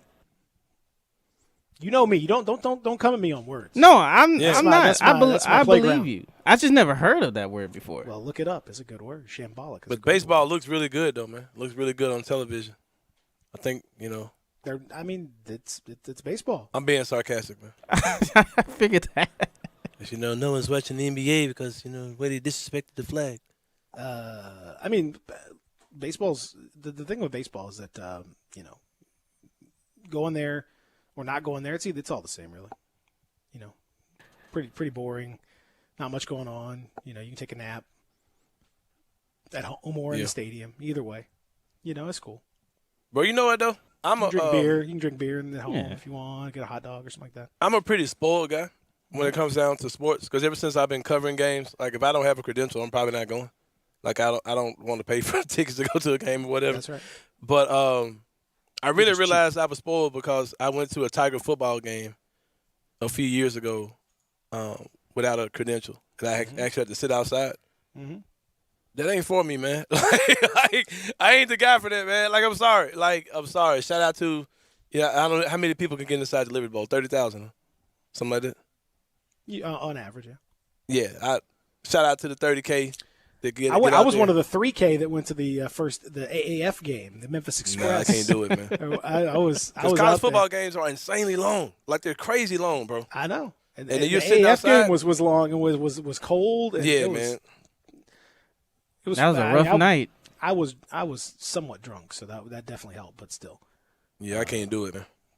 Shout out to the faithful fans. I could see. But you can understand why. But at least you get to tailgate, have fun, whatever. Like baseball, you're not tailgating for baseball. You're just going to, I don't know. I went to a Cardinal game last year. It was fun. Yeah, shout out to them. Be loud and wear blue. Wear a mask. What happened? That was a Tommy West theme, huh? Yeah. Be loud and wear blue. Mm-hmm. Yeah. Tommy West. That's right. It's painful. Now, that was another guy that wouldn't be muzzled too, man. He had one of those. I loved it. He had one of those there for that press won't be muzzled press conferences. Yeah. That was great. Either do something with it or get rid of it. It's too painful. Program. It's painful. Get rid of the whole program. Tommy's great. Love him. I used to fool with Tommy West, bro. Yeah, that's my guy. Good. Yeah, I like Tommy. We'll come back. I got some interesting little rumors and nuggets swirling around. We're going to do that on a huge day of NBA basketball. 5-star coming up at 9:00. We'll continue our wrestling discussion. We're going to ask Star about racism in wrestling. Get into the interested in hearing what he has to say about it. We'll get into all of that stuff at the Family Leisure Studios. Real Sports Talk, Sports 56, 96.1, 87.7. Sports Time on Sports 56 with Wallow and Stats. Weekday afternoons from 3 till 6. Right here on Sports 56, 96.1 and 87.7 FM. Brian Elder's Roofing Solutions. Chris Price here for Brian Elder Roofing. The storms we've had over the past several months have been devastating to our communities. The rainy season is ahead. You may have not even noticed the dripping in your attic, water stains throughout your home, or even worse, mold and mildew. Please call Brian Elder Roofing and we will send out our project managers to assess any damage. We will not try to sell you a roof if all you need is a repair. We will measure your roof from outer space.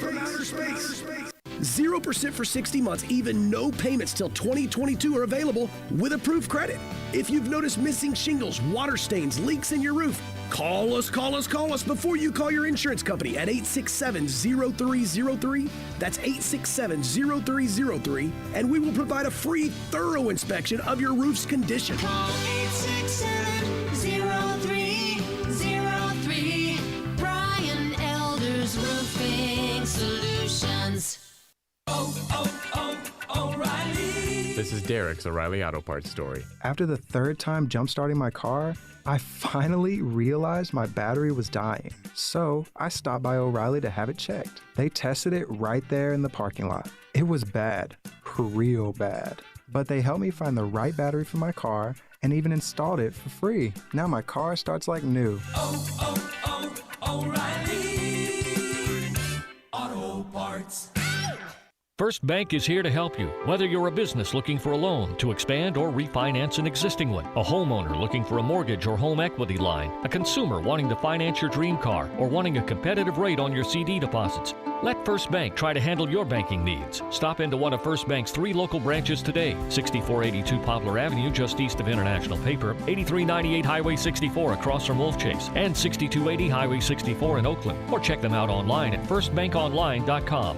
Member FDIC, Equal Housing Lender. Central Barbecue is committed to the health and safety of this community, who has supported Central for almost 20 years. Central Barbecue is still open for business with to-go and delivery options to serve the greater Memphis area with the same great barbecue you have come to know and love. With 4 locations to serve you, from downtown, midtown, and East Memphis, you can order your favorite barbecue and enjoy everything on the menu in the comfort of your own home. Call your nearest Central Barbecue location for more information on delivery and to-go options today. Chad Gatlin is your Mid-South Farmers agent, and he's easy to find. Just go to memphisfarmers.com to get a fast quote or call his office at 901-237-1176. And during this wild time we're all facing, know Chad has you covered. Whether you need to file a claim, get a quote, or just talk about what he can do to give you the absolute best coverage at the best price. Chad is a Memphis man and knows the area and that everyone is different, and he will work to make sure you have everything you need and nothing you don't. Get a fast quote at memphisfarmers.com or call 901-235-1176. Welcome back to Sports 56 Mornings with Peter Edmiston. Yes, I will be good, I promise. Co-hosting Sports 56 Mornings is Anthony Sane. That's great, man. Now, back to Peter and Anthony.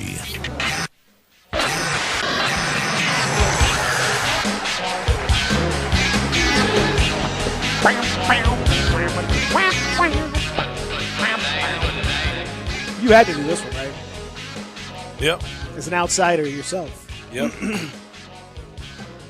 every one of these theme songs means something to me, man. Some kind of way. I mean, this was for a little while. Didn't get any better than this, man. You heard this, man. It was you knew what was going down until it was like 50 of them, and everybody was in the NWA. Literally, everyone was in the. You had Virgil. Yeah. Now there's a strong black character. Come on, man. Don't even remind me, bro. Man was a whole slave. What are we talking about, man? Being our man had a personal slave, black dude. Boy, oh boy. And you know somebody. You know why they named him Virgil? It was somebody. It was a joke about somebody. Like it was Dusty somebody. Rhodes. Dusty Rhodes. Yeah. His name is Virgil Runnels. Dusty Rhodes' real name is Virgil Runnels. Bro, you know who? That's you why know I who call him was Vincent, the closest thing to what I'm talking about? He just didn't last long. Just regular old Ahmed Johnson, bro. Just a buff beast of a black dude, and you know why? Because he kept hurting people. Yeah, he he wasn't couldn't a wrestle. terrible wrestler. Dude just broke my neck. Just kept beating people up for real. But for real though, man, like it's man barbaric. Did you never seen just a regular black dude? Like he's got to be some gimmick. Freaking street maybe D'Lo Brown, kind of. D'Lo Brown was an accountant. He's literally a CPA. You can't get more regular than that. Yeah, but I'm saying, like, I want to say his gimmick. But they didn't. But D'Lo, no. D'Lo was. I mean, he was kind of. He did the neck thing, but there wasn't anything like particularly buffoonish. Yeah, he was kind of alright, bro. He was kind Yeah, of he wore that chest protector for a while. That was his thing where he'd do that frog splash. Yeah, and with hit the you chest protector. But I mean, that's not like. Yeah, I could kind of fool with D'Lo. I think D'Lo was all right for a time. I like Booker T until they start all the King Booker and I mean, all this big ass. But there's certain that's- things as black people, bro, we don't like to see. Like sitting with his eyes bucked out. Spinneroonie? Bro. Yeah, Spinneroonie and all that. Come on, man. Like Booker T should have been the one, man. Booker was great though. Yeah, he was the man. Booker, I like G.I. Bro better than I like any of that other stuff he was doing. G.I. Bro was dope. G.I. Bro was dope for real though. G.I. Bro. Yeah, man. All right, so interesting stuff. Now we talked. I know I want to give you a chance because I always appreciate, and I know you really appreciate the opportunity to clown on New Orleans. Oh, So my buddy David Aldridge. The Athletic reporting in little rumors. There's little rumors. David Aldridge is your buddy? Yeah. Oh yeah. Me. Just because y'all get a check from the same company? Me and Da. Hey, you know me and Chris Mannix. You know that's my guy. I mean, me and Da are tight though. No, okay. I thought you was just flossing. I don't know Chris Mannix. I'm just capping him. I don't know Da either. I'm just kidding. Oh, okay. Look at friend Chris Mannix. I've talked to him a couple times. He's a nice guy. The big bro, Chris Mannix. You know what? Actually, I've talked to Chris Mannix a lot. He is a nice guy. Yeah, we gotta get Chris on the show, man. Chris is a good dude. Good friend of mine. Former Sports Illustrated writer. A genuine, actually good guy. Like I've had many conversations with him, and he's a good dude. I've only had a few with David, and he's a very nice guy. But I saw him in person. He's kind of smaller than I thought he would be. Da. I saw him at the All-Star game. Yeah, he's not real big. Yeah, that's all right. He says though, people down in Orlando tell me Lonzo Ball looked like he checked out the whole time the Pelicans were down there, and they expect some significant roster adjustments in New Orleans before next season. They also expect that they want to get rid of Alvin Gentry, but they are not going to be able to afford to write the $5 million check that it would take to get rid of him. What say you, Anthony Sain? I'm a Lonzo Ball guy. I'm team Big Baller Brand. Well, guess what? There's plenty of stock available. If stock is down, I'm Big Baller Brand. He's a good defender, playmaker. His shots coming along. Is he? Yeah, he's a good defender, man. You know he's a playmaker. How good was New Orleans defense? Bro, I think it's other stuff going on in Orlando, bro. I mean, with that New Orleans team. I really think the team feels some type of way towards Zion. Because that team was better without Zion Williamson, bro. Numbers don't lie. You think it's Zion? Once they got it together, no, I think it's a chemistry thing. Because Brandon Ingram was the all-star player in New Orleans. And then you bring Zion in, it's like they're deferring to Zion now. And like Zion and Ingram, they don't do the same thing, but we talked about this. They score in the same space. It's just like Rudy Gay and Zach Randolph, bro. It's just something happened when Zion came. And Zion's a fascinating player, but that roster makeup doesn't fit well around his game. It just doesn't. I don't know, man. We've seen it now with two different teams, lots of different situations. I think Lonzo is what he is. His shot has improved, which has made him a viable player. But he's never going to be close to the hype. No, he'll never live up to being the number 2 pick in the draft. He's never going to be close to that. Yeah. But he's okay. I wouldn't, I don't know. But I think it's interesting that New Orleans, that it's another example of how off they were. I mean, like, it's one thing for the Grizzlies to be off. You expect that, having lost as many guys as they've lost and all that. You kind of understand. And their schedule was really, really tough. New Orleans' schedule was not tough at all in the bubble, and they played horrible. Played absolutely terrible. And really, in terms of injuries and stuff, yeah, I mean, Zion came back, and they're trying to work him back in. But, I mean, they were relatively healthy and all that stuff, and they still couldn't get it done. Now, this is where I think, Gentry is going to – somebody – if they can afford to do it, somebody's going to have to pay for that. Because I know that they're still young, and they're maybe trying to be a little bit ahead of schedule. But they underachieved. They are the most underachieving team in the bubble. Yeah. Is that fair to say? Is there anyone else that underachieved more? No. I mean, the Grizzlies haven't played well, but I wouldn't say that's underachievement. This whole thing was laid out for the Pelicans, man. If you look at the roster, the Grizzlies, you understand why they're not playing well. The Pelicans, the NBA rolled out the red carpet. They were begging, Zion, please, but we don't want to play Zion and LeBron in the first round. You guys can come back from this. I know you're 3.5 down, but let's give you the schedule and all. Just awful. I mean, they just tripped and fell and stumbled and looked terrible throughout the whole thing. So there's nobody more disappointing in the bubble. Yeah, I mean, we talked about this. That Pelicans roster, I have fun breaking down just how disappointing they are. Being they've got a all-star in Brandon Ingram. Drew Holiday was an all-star maybe, 3 or 4 years ago, I believe, in the league. May have been longer than that. You got one of the best shooters of all time in J.J. Redick. You got veterans on the team. You got Zion Williamson. If he played the whole season, he would have been an all-star this year. Just a despicable final product by this New Orleans Pelicans team that no one cares about in that city. I think I'm more concerned with Gumbo and Jambalaya in New Orleans than the Pelicans basketball team. To pretend that they actually care is the worst atrocity of all in New Orleans. I knew you wouldn't disappoint. I appreciate that. No stars want to stay there. And that's another thing about them too, man. That really ticks me off. Give me some music, man. Give me some music, bro. It's time. Give me some music, bro. I got to go here real fast, man. Hit that music. Waiting on Zach, the pastor of Q Disasters. That ain't my music, but I'm just gonna ride with this music anyway. Here's my thing about New Orleans Pelicans, man.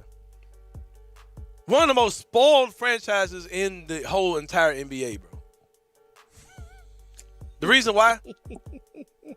When they first came into the NBA about, 10, 12 years ago, they had Chris Paul, one of the greatest point guards of all time, there. Mm-hmm. One of the biggest stars in the NBA was in New Orleans. He left. The NBA gave them the number 1 pick. That's my music. The NBA gave them the number 1 pick in Anthony Davis. So they went from having one of the best point guards of all time, having one of the best power forwards of all time on their roster. He left. The NBA again gave them the number 1 pick, because I do believe in draft conspiracies. They gave them the number 1 pick in Zion Williamson. This city has never, bro, they've never had to go through bum years where they never had years where there's Tony Massenberg. You know, they never had those years, man. They've had some of the best players of all time come through their city, and they still don't care about their basketball team. You don't deserve nice things, New Orleans. And I'll be glad when Zion Williamson leaves your city as well, because it's happening. Because you guys don't do that. It's gonna take a while. They don't know how to build, man. Like, they don't. They got David Griffin now. I think Griffin's the man. Yeah, he knows his thing. But they didn't before. But you know what? You know what David Griffin's very first move was as an executive? You know what his first move was? What, back with Phoenix? No, Cleveland? with New Orleans. With New Orleans? Shout out to Stephen A. Smith, man. You know what his very first move was as an executive? What? Was to draft Zion Williamson, who was on snacks. You're supposed to laugh, Peter. That was a joke. I'm smiling. You see me smiling. Who was on snacks?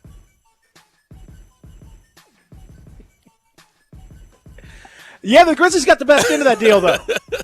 The Grizzlies got the best end of that deal. Yeah. We got Ja Morant. Ja going to have a better career than Zion, right? Man, Zion might play 4 or 5 more years. See? Just being honest. What are you worried about? His very first move was the executive. Was the draft Zion Williamson, who was on snacks. You like that, Zach? That was pretty good. Yeah, appreciate you, bro. That came from the whole Lamar Odom. The Lamar Odom on thing, crack. Yeah. Uh-huh. That's right. Zion on snacks. Zion's always on snacks. So. Yeah. Who is on snacks? They're gonna have to watch. They're gonna have to watch out. Watch out for that. Yeah, man. So who's your now that you had any more? I don't want to cut you off of your rant. The rant's over. All right. Who's your bubble MVP? Oh, Dame Dollar, without a doubt. Dame. Not T.J. Warren. No. Not Ja Morant. No. Not Zion Williamson. No. Here's the thing. Not about Devin Dame. Booker. No. He's up there though. He's up there. You got to be up there. He's up there. Here's my thing with Dame though. I talk the most crap about Dame because he went on his rant saying if we don't have a chance to get into it, I'm not gonna play. Right. And I'll sit here on the bench, which I still think is trash to say when you're the leader of a team. Yep. But man, he did it. He's going to force his team into a play-in, and they're looking like the favorite to hang on to the AC now, even beating us for that AC. But yeah, man, it's got to be Dame. The numbers, just what he called his number, man. He came in here and he's doing it. Looks like he's gonna do it. The Grizzlies, of course, can still get in. But, yeah, man, Dame, MVP of the bubble.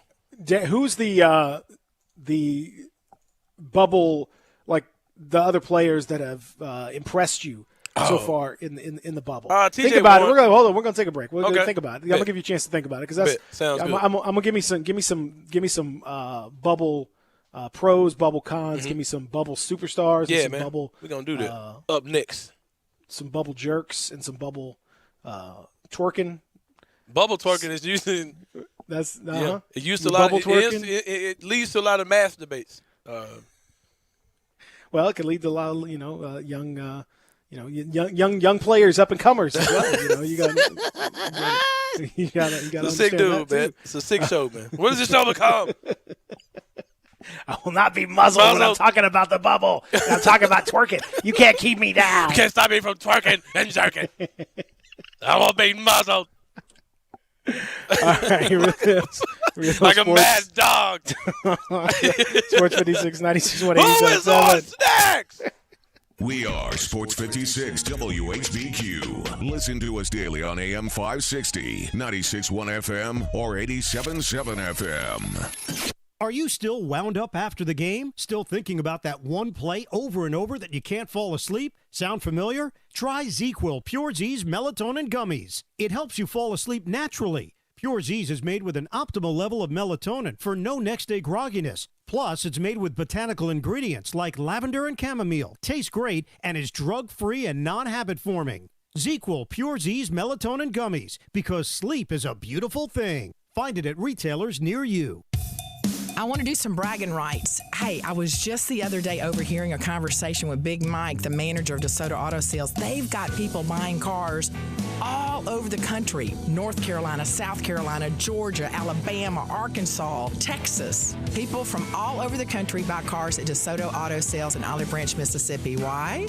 DeSoto Auto Sales has the most stringent car inspection in America. They get it right the first time.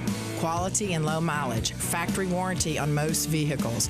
My favorite part is the people who work there. Big Mike, all the employees are professional, friendly, and go that extra mile. Expect as you walk in the door, you're treated like family. DeSoto Auto Sales understands your time matters. We can help you find your dream car and get all the paperwork finished in less than an hour. Come see us at DeSoto Auto Sales and be part of our family. Have a great buying experience every time. 662-890-7184. I'm here with the outstanding team from Lexus of Memphis at 2600 Ridgeway. They're online at lexusofmemphis.com. Gary, tell everyone how they can experience the Lexus of Memphis satisfaction. Come in and be a part of our family at Lexus of Memphis. Experience the customer service that we provide to each guest like a member of our own family. If you're on the side of the road and you need us, we're there. If you need help with anything with your car, technology, Bluetooth, the app suite, we have a dedicated team to help you with this in your journey with your Lexus. That's how they do it at Lexus of Memphis. I'm giving Jeb's Basement Renovations 1 star. He kept asking me what's behind the walls down there. I'm like, why? What do you know? No matter how hard you work for your small business, online reviewers will find something to complain about. And then he's like, you can trust me with the job. And I'm all like, trust? And while Progressive can't save you from these trolls, we can help you save money on commercial auto and business insurance. Yeah, he charged me less than he said he would, which is lying. Get a quote online today at progressivecommercial.com. Progressive Casualty Insurance Company, affiliated and third-party insurers. Is your wife asking you to stop eating junk food? Well, we have you covered at Humdingers. It's quick and it's healthy, and most important, it tastes amazing. With many choices from salmon salad to rainbow trout and grilled asparagus. Come visit us for lunch at Humdingers, 6300 Poplar Avenue. So good, Coach Penny eats with us weekly. Don't forget, Humdingers offers full-service catering for weddings, social events, or your corporate lunches. You can call 901-260-8292 to find out more. Welcome back to Sports 56 Mornings with Peter Edmiston. Yes, I will be good, I promise. Co-hosting Sports 56 Mornings is Anthony Sane. That's great, man. Now, back to Peter and Anthony. Tell me whose time it is now. You don't know what time it is.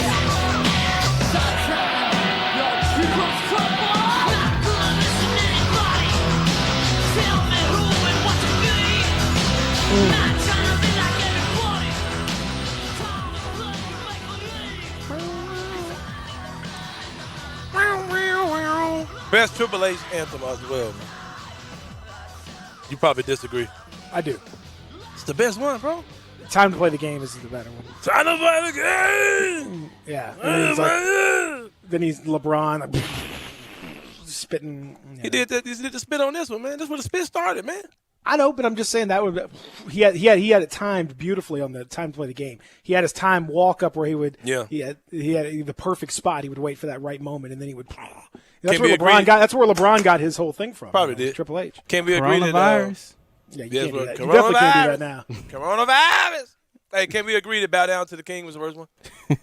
Yes, we can definitely agree on that. Okay. There's no question about that. I still, you got no chance. No chance. That's what you got. No chance. Y'all like that one too. That band, bro, like them dudes made millions off of just doing WWE stuff. Like I don't even think they did any other music. Yeah, they did the Degeneration X and all that stuff. Yeah. Yep. The Monster Suits McMahon. Give us a shot, we'll give you nothing. Yeah, I like them dudes. Here come the money. What happened to them dudes, bro? Here come the money. Money. Yeah, that's good stuff. All right, shout out to whatever their name is. 3 6 Mafia had no, they did Mark Henry's, you remember? Yeah, I do. I do remember that. Yep. But I wish they'd done more. Yeah, man. There's lots of 3 6 songs that would be my theme. All right, so who you got as your you said Bubble MVP, no doubt, is Dame Dollar. And I can't really argue with Damian Lillard. He's been incredible. Last 2 games in particular, spectacular. Mm-hmm. You got any other bubble twerkers or bubble jerkers?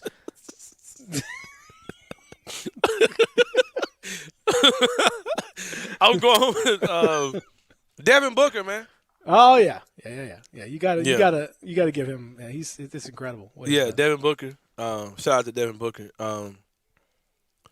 I get Gabe the Devin Booker haircut whenever I go to the barbershop. I tell him to give him the Devin Booker. So it's becoming that way. Yeah. Devin Booker's definitely up there. Michael Porter Jr. Michael Porter Jr. himself definitely is on my team. Just really breaking out in the bubble, so to speak. T.J. Warren, of course, has been a monster in the bubble. If I had to pick a big man, I'm not sure who I would pick as the big. I'm probably overthinking this. Just pick Giannis. He's been great. Yeah, just pick Giannis. Just play Giannis at center. You're fine. Why not? He's played. Yeah, that dude. Yeah. Just put Giannis at center. Why is there anybody better in terms of coach than Monty Williams?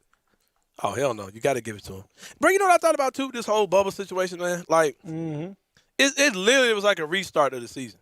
It was. You know what I mean? It's like everybody did exactly what they did at the beginning of the season. The Grizzlies started off bad.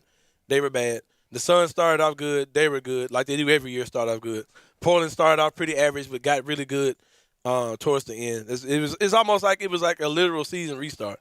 And the Grizzlies kind of got it at the wrong time.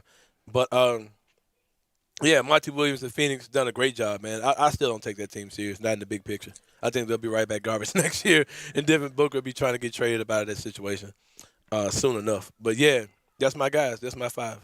You know who else was I mean, here's the statement that I never thought I would make, but it's absolutely true. In and amongst that trade, Javon Carter has outplayed everybody.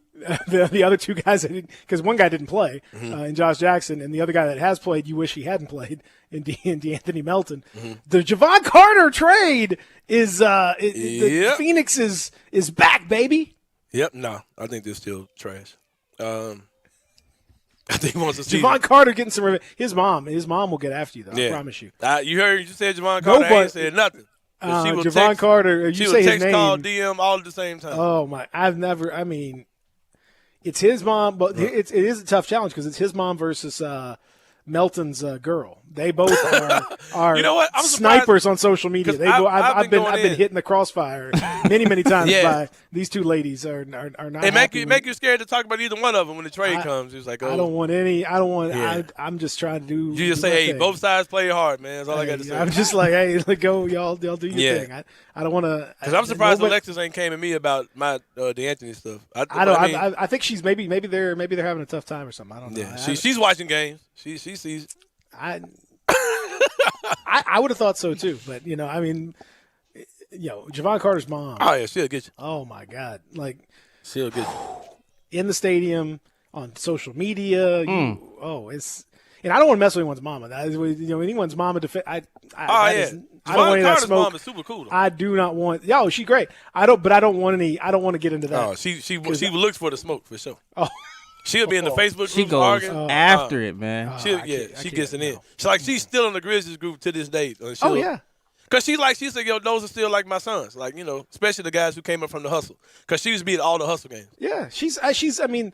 Like I said, I get it, and if my son or daughter were a professional athlete, and all people were talking about him on social media and stuff, I'd probably be I'd be going in too. So I can't blame her. I just I tell everyone that's part of the just part of the gig, man. Players. Yeah, she's funny. I always advise players to not care. Don't search your name. Don't look for that. Do not do it. There's nothing good that comes of it. You're either going to gas up your head or you're going to end up just being mad and there's either way. It's not good. I looked at my name on Reddit one time.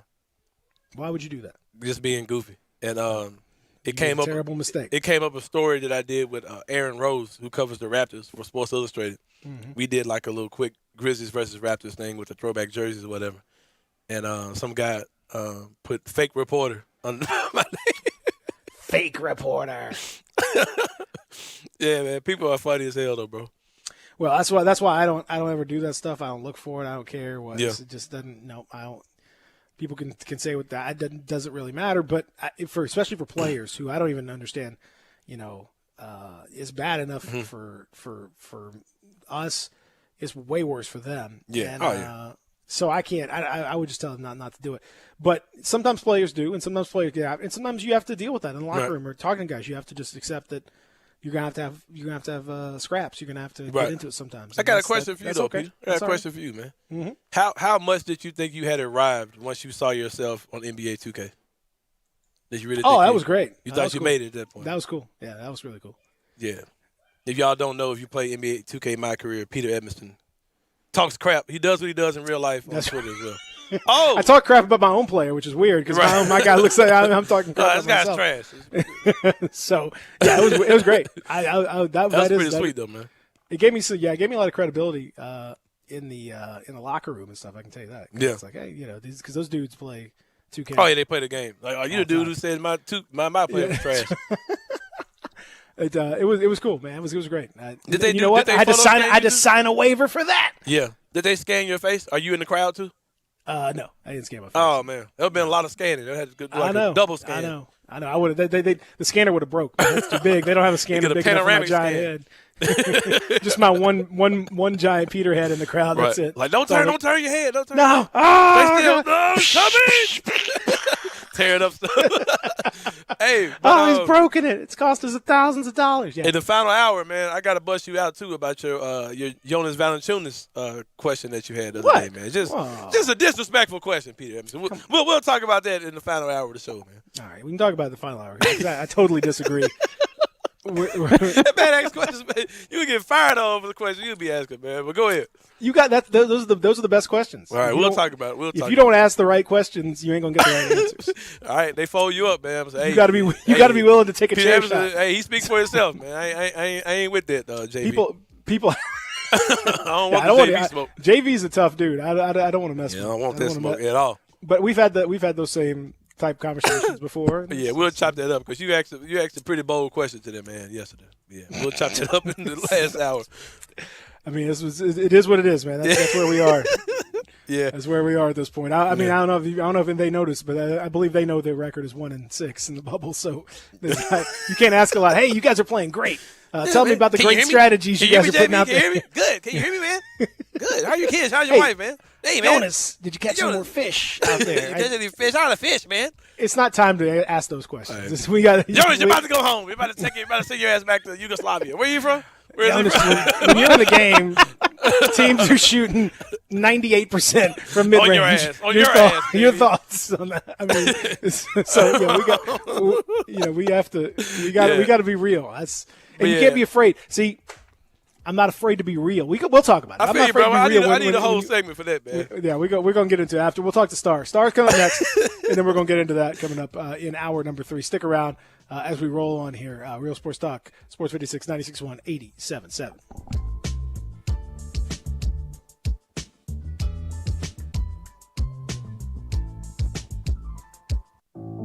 Commitment, dedication, perseverance. At FedEx, our people are our strength. Even during these unprecedented times, we are delivering medical supplies, test kits, and the things you need every day. Helping the world move forward together. Strength, what we deliver by delivering. FedEx. Hi, this is John Conway with Conway Services. Is your old energy-guzzling air conditioning system struggling to make it through the summer? As the summer heats up, many old, inefficient air conditioning systems just can't keep up. We know the timing's not always right to replace your air conditioning system. That's why we have air conditioning systems for as low as $79 per month. That's right, replace your old air conditioning system this month for as low as $79 per month with approved credit. And with today's more efficient models, you could be saving money on your utility bill every month. So the next time you have air conditioning problems, call the experts at Conway Services. And you know, with Conway Services, you'll be receiving our award-winning service every time. So call Conway Services, the Mid-South's premier heating, cooling, plumbing, and electric service company at 384-3511. And the first 30 callers with a 10-year-old air conditioning system will come out and inspect it absolutely free. Call 384-3511. Conway Services. Call Conway today. I Buy Houses, 901-406-1101. That's 901-406-1101. I Buy Houses. I Buy Houses will buy a house in any area, in any condition, and yes, it's guaranteed to close in 5 days. If you need to sell your home quickly, call 901-406-1101. If you've been through a divorce, if you lost your job, if you're tired of renters, I Buy Houses can get you your money quickly. I Buy Houses will buy your home in Shelby County, DeSoto County, Memphis, Bartlett, South Haven, Horn Lake, Olive Branch, anywhere and everywhere in between in any condition. And yes, they're open 24 hours a day, 7 days a week. I Buy Houses, 901-406-1101. That's 901-406-1101. Grab that pen, 901-406-1101. I Buy Houses. Hi, I'm Troy Fiveash, owner of Fiveash Roofing. Do you have any idea why I never speak the way I am right now? It's because if you're honest, sincere, and knowledgeable, you do not need fast-talking, high-energy, gimmick-promising advertising to get a customer's attention. Speaking of that, how do you think companies can offer huge rebates and giveaways when you use their services or buy their products? By overcharging you in the first place, that's how. Fiveash Roofing doesn't operate that way. It's misleading and dishonest. When I provide a customer with the best products and the best service possible and do it at a fair price, why would I need gimmicks to sell it? Best products, best warranties, and best service possible. That's all we offer. Well, that and financing. Fiveash Roofing, proud partner of the Memphis Tigers and the official roofer of the Memphis Tigers home team. Fiveash Roofing, fair, honest, and ethical. 367-0050 or memphisroofer.com. 367-0050 or memphisroofer.com. Fiveash Roofing, it's what we do. We're here for you. Start your day at Sunrise Memphis. Located in Midtown, enjoy delicious biscuit sandwiches and all their menu has to offer with quick and easy to-go and delivery options. Whether it's breakfast, brunch, or lunch, don't distance yourself from great food. For more information on Sunrise Memphis, visit sunrise901.com or call 901-552-3144 to place your order. Stay healthy and eat Sunrise Memphis today. You already know you can listen to Sports 56, 96.1, and 87.7 anywhere with the Sports 56 app or at sports56whbq.com. But you can also watch live video of all of our shows on Twitter, Facebook, YouTube, Instagram, and Periscope. Don't miss out on anything. Stay in touch with Sports 56, 96.1, and 87.7 on social media. We are Sports 56, WHBQ Memphis, WIVG-FM Tunica Memphis, and WPG-FLP Memphis, Flynn Broadcasting Stations. Welcome back to Sports 56 Mornings with Peter Edmiston. Yes, I will be good. I promise. Co-hosting Sports 56 Mornings is Anthony Sane. That's great, man. This hour is brought to you by Acura of Memphis. Now, back to Peter and Anthony.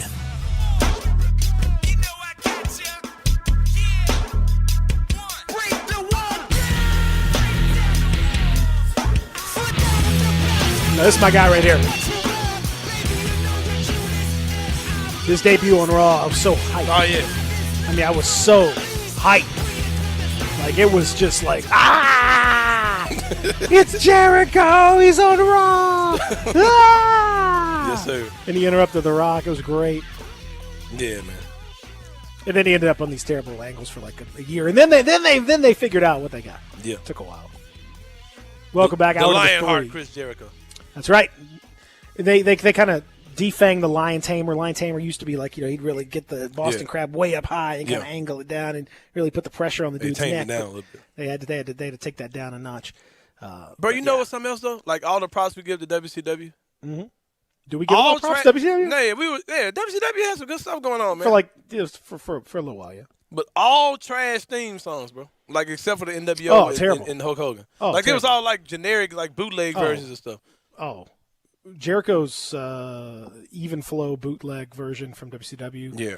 It was a bootleg of that song. Self High Five was Smells Like Teen Spirit. Yeah. Although I was Self High Five. NWO theme, and then the Voodoo Child was good though. I mean, Yeah. that was. But they literally had the rights to play Voodoo Child for this song. I know, that's why you can't go wrong with that. Like, but otherwise, they had truly. Maybe one day we will play the worst theme songs because there's some bad ones. None worse than the American Males though. Right. You ever hear American Males?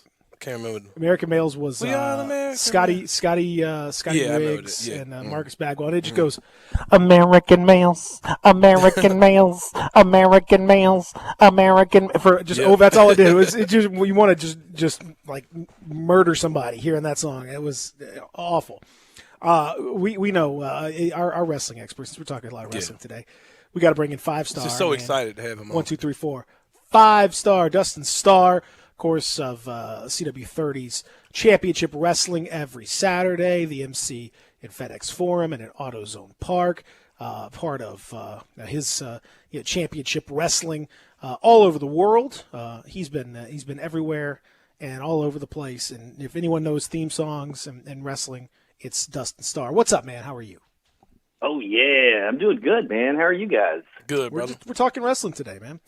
Man, look, I have to disagree a little bit, man. I think WCW had some pretty solid theme song. I mean, Goldberg, you had the Wolf Pack. Yeah. Here comes Sting, man called Sting. Oh, the man called Sting. Brothers Steiner Live. You know, there's some good ones. Steiner, I don't know. Now I preferred Sting's original one. It was like, bow, yeah. Now you can thank Memphis's own Jimmy Hart for a lot know Jimmy Hart. I know he wrote Wolfpack. Yeah. Many of the songs that you hear, not only in WCW, but WWE, you hear. Yeah, I agree with that. Man, I think that's stuff. good. I mean, Jimmy, that was okay. The fake Real American he did for American Made that he did for Hogan, it was terrible.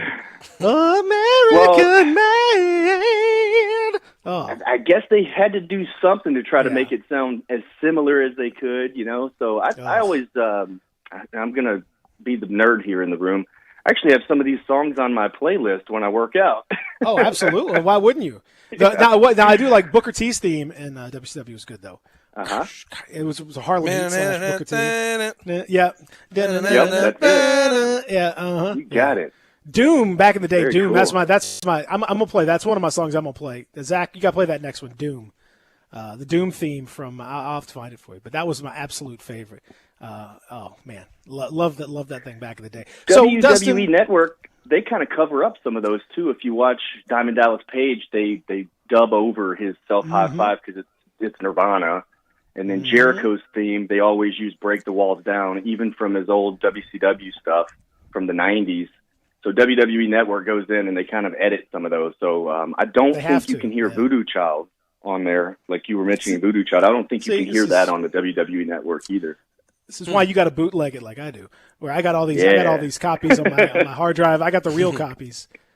I got original. You have to understand this. I've never revealed this publicly, so this is slightly new information for everybody out there. But I have on my hard drive, like, you wouldn't believe how much wrestling is on my hard drive from back in the day, and I have Star. I have the original broadcast. So like I can look here. I'm checking here. I got the original pay-per-view broadcasts from, like, WrestleMania 4, WrestleMania 3, including like the pre-show. So like that 30-minute pre-show that they would air before to hype you up to get you to buy the pay-per-view. I got that on there. The live show. So mistakes and all that they edited out for the home video version. Nope.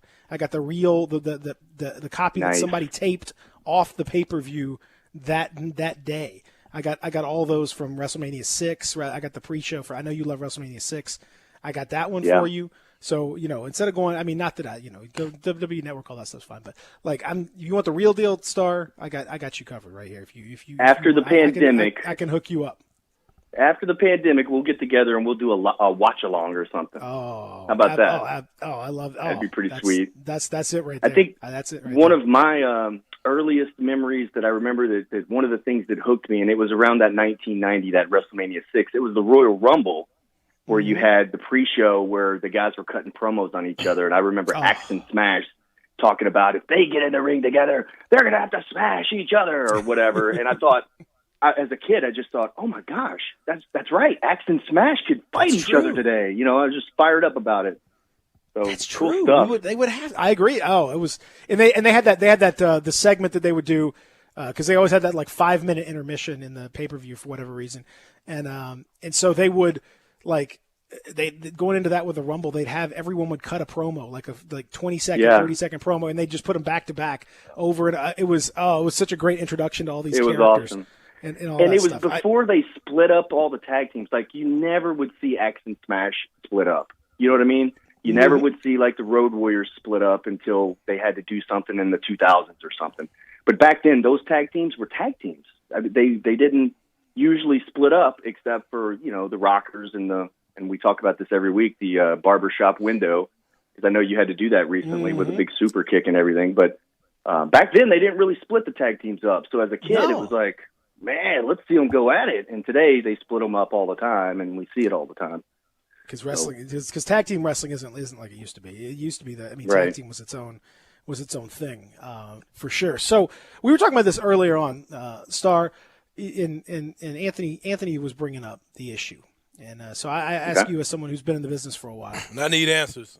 Dustin. How is it that so often, like wrestlers of color, black wrestlers obviously, but wrestlers of Asian descent, of Indian wrestlers, as we've seen, there's so many Native American wrestlers, are so often saddled with caricature gimmicks that are just ridiculous and often racist and over the top. What is with wrestling's long-standing history of racial issues when it comes to these sorts of things? Oh man, the list goes on. You just named a bunch of them. One that just comes right off the top is the guy that we lost this week, who was a friend of mine, Kamala. Yeah, Kamala, Ugandan Giant. So this is the typical way that things happen, where Jerry Jarrett and Jerry Lawler.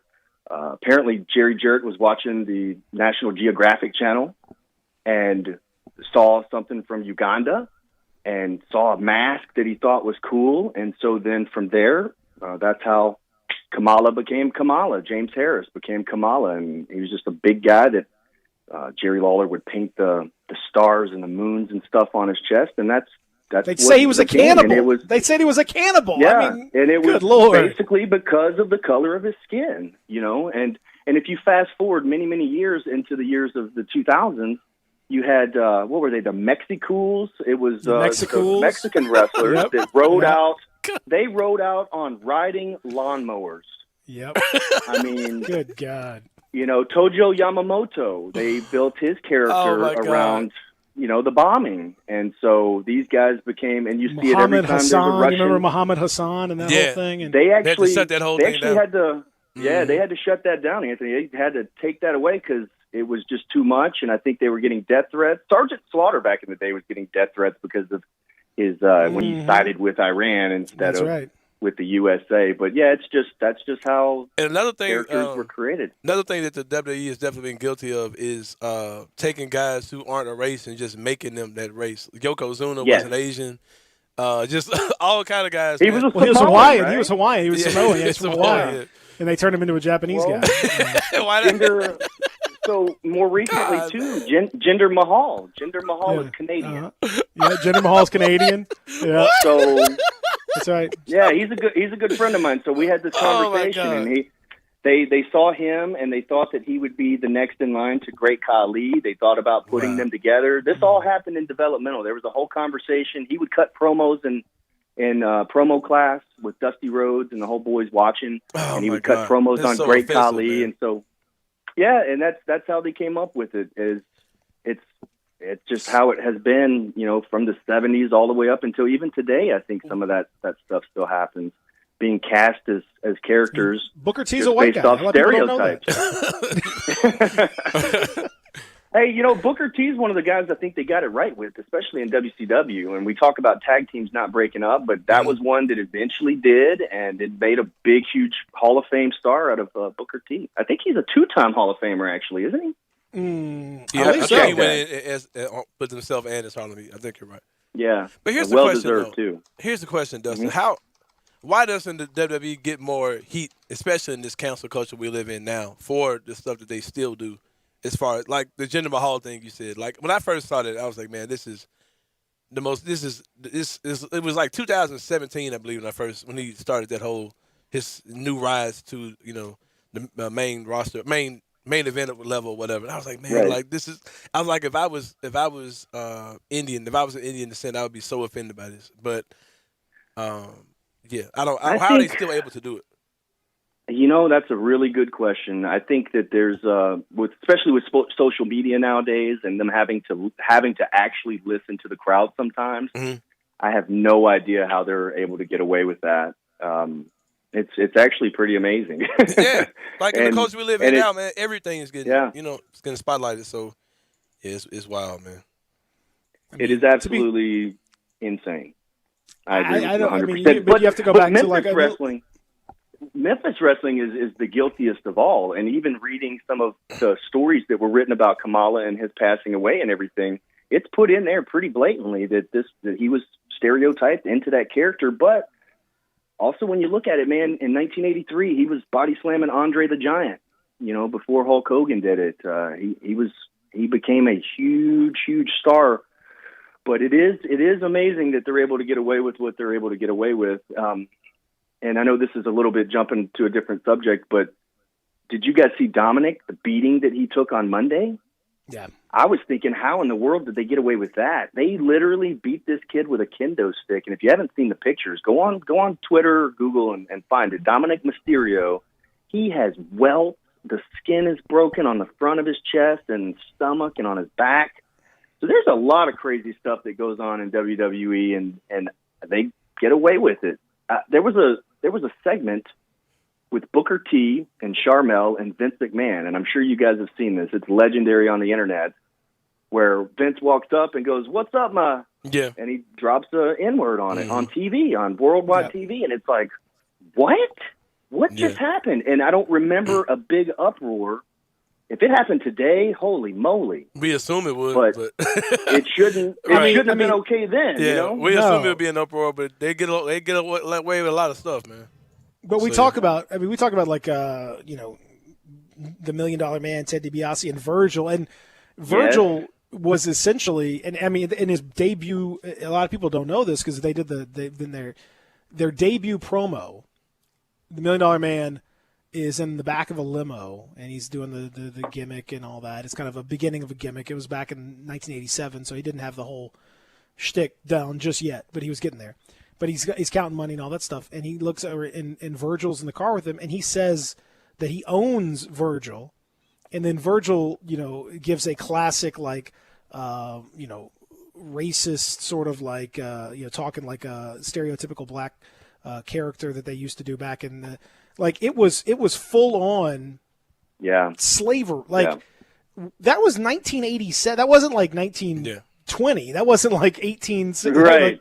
Like, it's wrestling's history of this stuff is insane. Typically, the way that it's supposed to work, and let's use the Virgil thing as an example, is usually that person that's being put under and has this, their thumb on him like that, like Ted DiBiase. Usually, that Virgil, he would get back over. And if you remember the split, Virgil was extremely popular with the crowd. They went nuts because they wanted to see him beat up Ted DiBiase. So in my opinion, it was a missed opportunity for them to create not only another star, but an African American star. I remember he was big when that happened. SummerSlam '91, man, that was huge. That was huge, absolutely. But after that match, once they got that match and they were doing their thing, they did not do anything with Virgil to make him a bigger star. He just kind of fell by the wayside. And another example I'll give you is like the female talent. Remember they had Trish Stratus barking like a dog and just doing all this kind of stuff. Oh, if you can talk all day about over-sexualization. The misogyny and over-sexualization.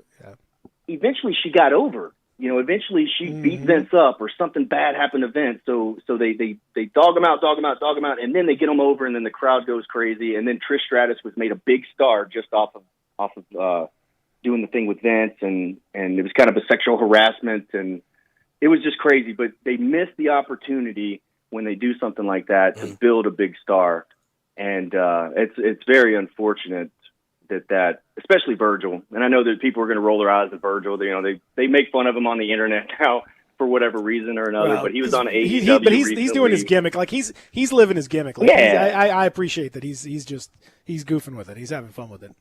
Yeah. But typically, you're supposed to see those characters, get it back and get back over. And Virgil, I think they missed the opportunity big time on him. But if there is not a more racist gimmick in the entire world than Ted DiBiase and Virgil. I mean, and it just became like normalized. It was crazy. It's just crazy to think about. And then the thing that we were talking about, because I know the idea for the longest time, you go back to the Freebirds and stuff, and they had the Confederate flag and the whole deal, and you had all that sort of stuff, and for the longest time, to Anthony's point, like a lot of people thought that, especially in smaller territories, that being black was the gimmick. You didn't have to gimmick. That was just what it was. Like there were only a few black wrestlers. They didn't allow very many because they kind of didn't want to have. They felt like that would be a turnoff to the crowd that they were trying to attract. So they wanted to limit the number of black wrestlers. They wanted to limit their roles and all that stuff. And basically you had one or two black wrestlers, and that was pretty much it. And guys like Junkyard Dog managed to get over in spite of all of the stuff like that. Booker T, another example, Harlem Heat. They had them coming out in leg shackles and chains with Robert Parker. I mean, it was crazy, and they managed to but I mean, it's, I don't know, like you get a chance to be different characters if you're a white wrestler generally, but most time with black wrestlers, you don't get that chance. I've had many conversations with Brickhouse Brown before his passing. Me and him would travel together and stuff, and Brickhouse would tell me stories of that, about how many black people were allowed in the territory and stuff. And he just happened to be so good that he couldn't be denied anywhere he went. And another example is my friend King Cobra. I feel like King Cobra beating Jerry Lawler at Mid-South Coliseum should be a much bigger deal than it was ever made. And I had an interview with King Cobra inside Mid-South Coliseum. You can find it on YouTube at CW30 Wrestling. It's really cool. We're standing in the very spot where he pinned Lawler. We even go into the locker rooms and everything. And it's dark and dingy, but you can see on the inside and Cobra looking around and just, giving his memories and his thoughts of that. But I always thought that was pushed to the wayside. And there's only one reason that it would be pushed to the wayside. It would be the person that's running the show. So who ran the show back then? Yeah. Lawler. So, and Lawler also created a lot of these gimmicks too. And I'm not trying to throw Lawler under a bus. I'm just saying King Cobra pinned Jerry the King Lawler to become the first ever African-American world champion in Memphis.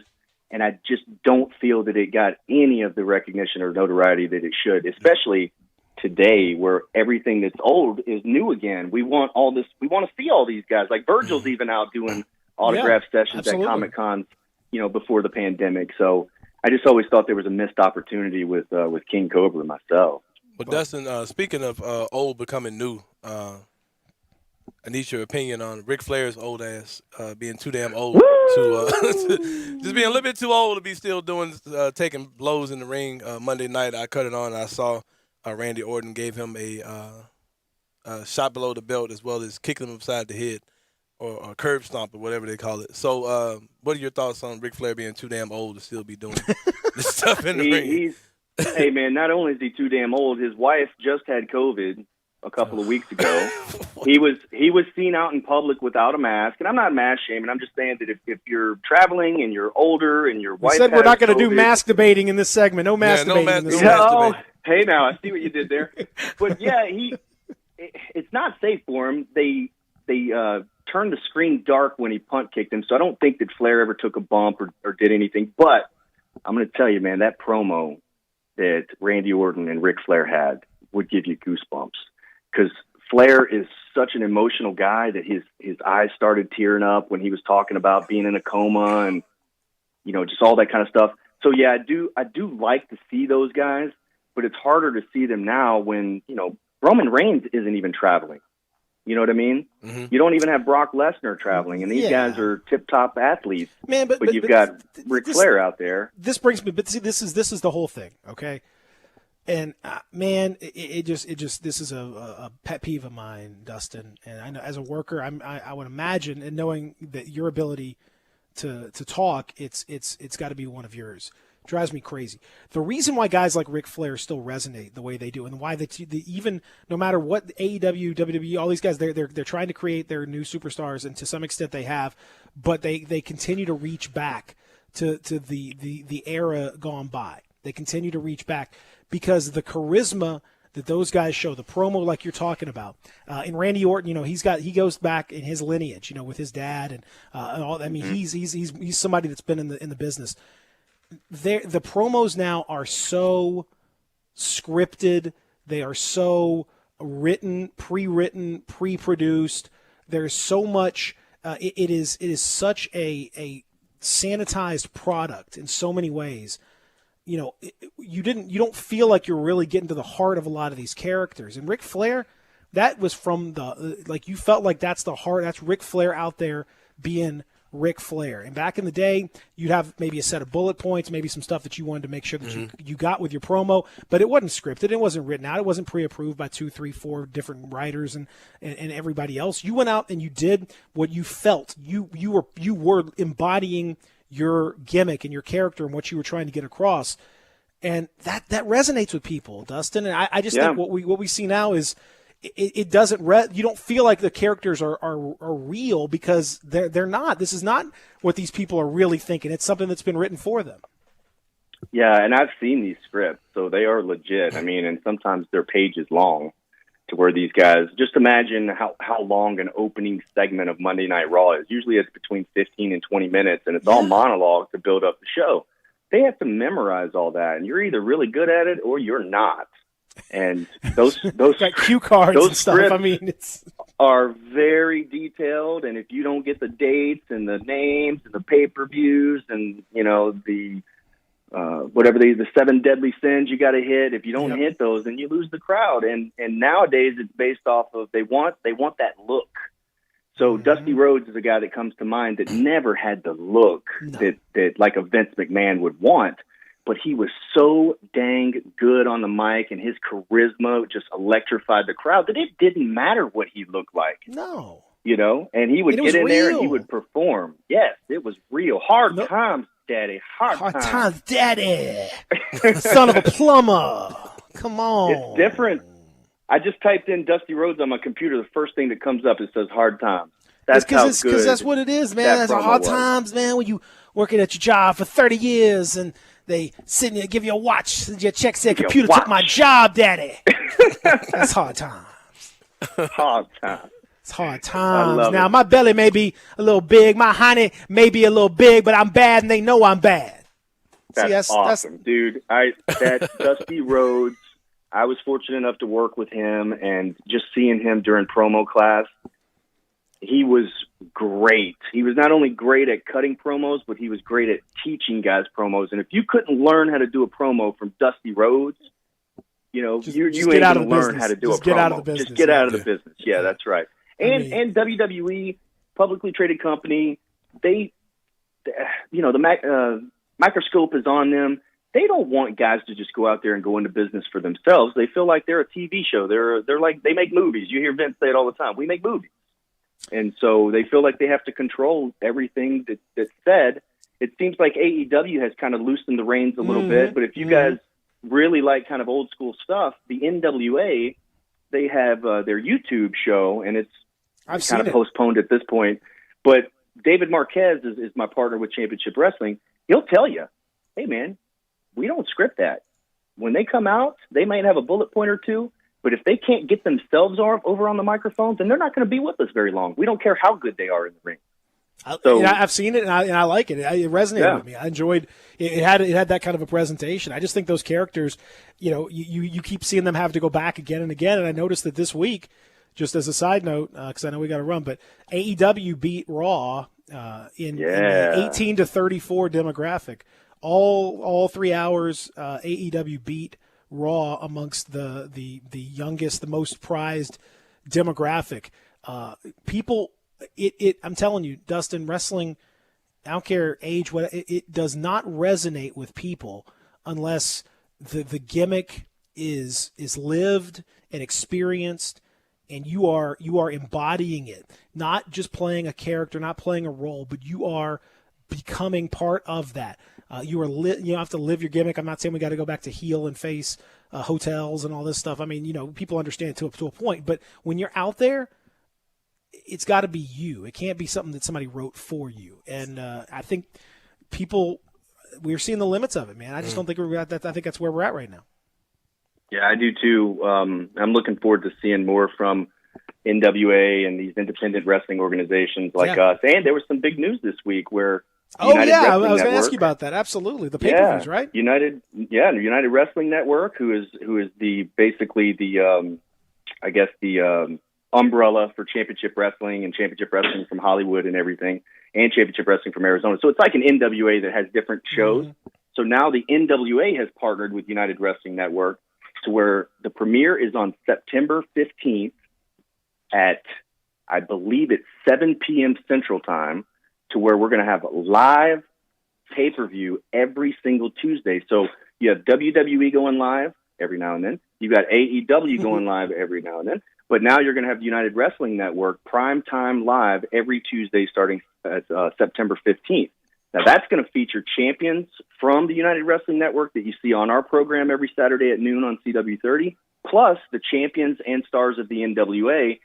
And they want to work with various different companies. So you're going to see all sorts of independent wrestlers from all over the place on this show live every Tuesday. And that will absolutely be one of those instances where if you can't get up there and talk live on television without being scripted and, it ain't going to be like a WWE script. You're going to have to go out there and get yourself over based off of you and your character. If not, you're not going to be there. So it's exciting right now, especially during a pandemic, brother. They are making things happen, and I love it. Pandemic, brother. That's hard times, Daddy. You got a pandemic. Hard times. Can't go to the store without wearing a mask, Daddy. That's hard times. All right, we got to run, Sane. Hey, I thought we weren't going to masturbate. Oh, you're right. That's a good point. I'm sorry. My apology for publicly masturbating. I'm stealing that, brother. I'm stealing that. We stumbled into that one, but it worked out good. All right, buddy. Thanks, man, and we'll catch you. We'll catch you on Saturday. Y'all be safe. Give our best to Maria and the little one too. I got to tell you, this Saturday, Scorpio Sky versus Willie Mack in a ladder match. Also, we have Bailey on the show, and Candice LeRae will be on the show, two WWE and NXT stars. So check it out, Saturday at noon on CW30. You the man. Thank you, guys. See you, buddy. That's our friend Dustin Starr joining us on the program. When we come back, Sane's got do you have a bone to pick with my question? Yeah, man. I just got to bring attention to this question that you asked.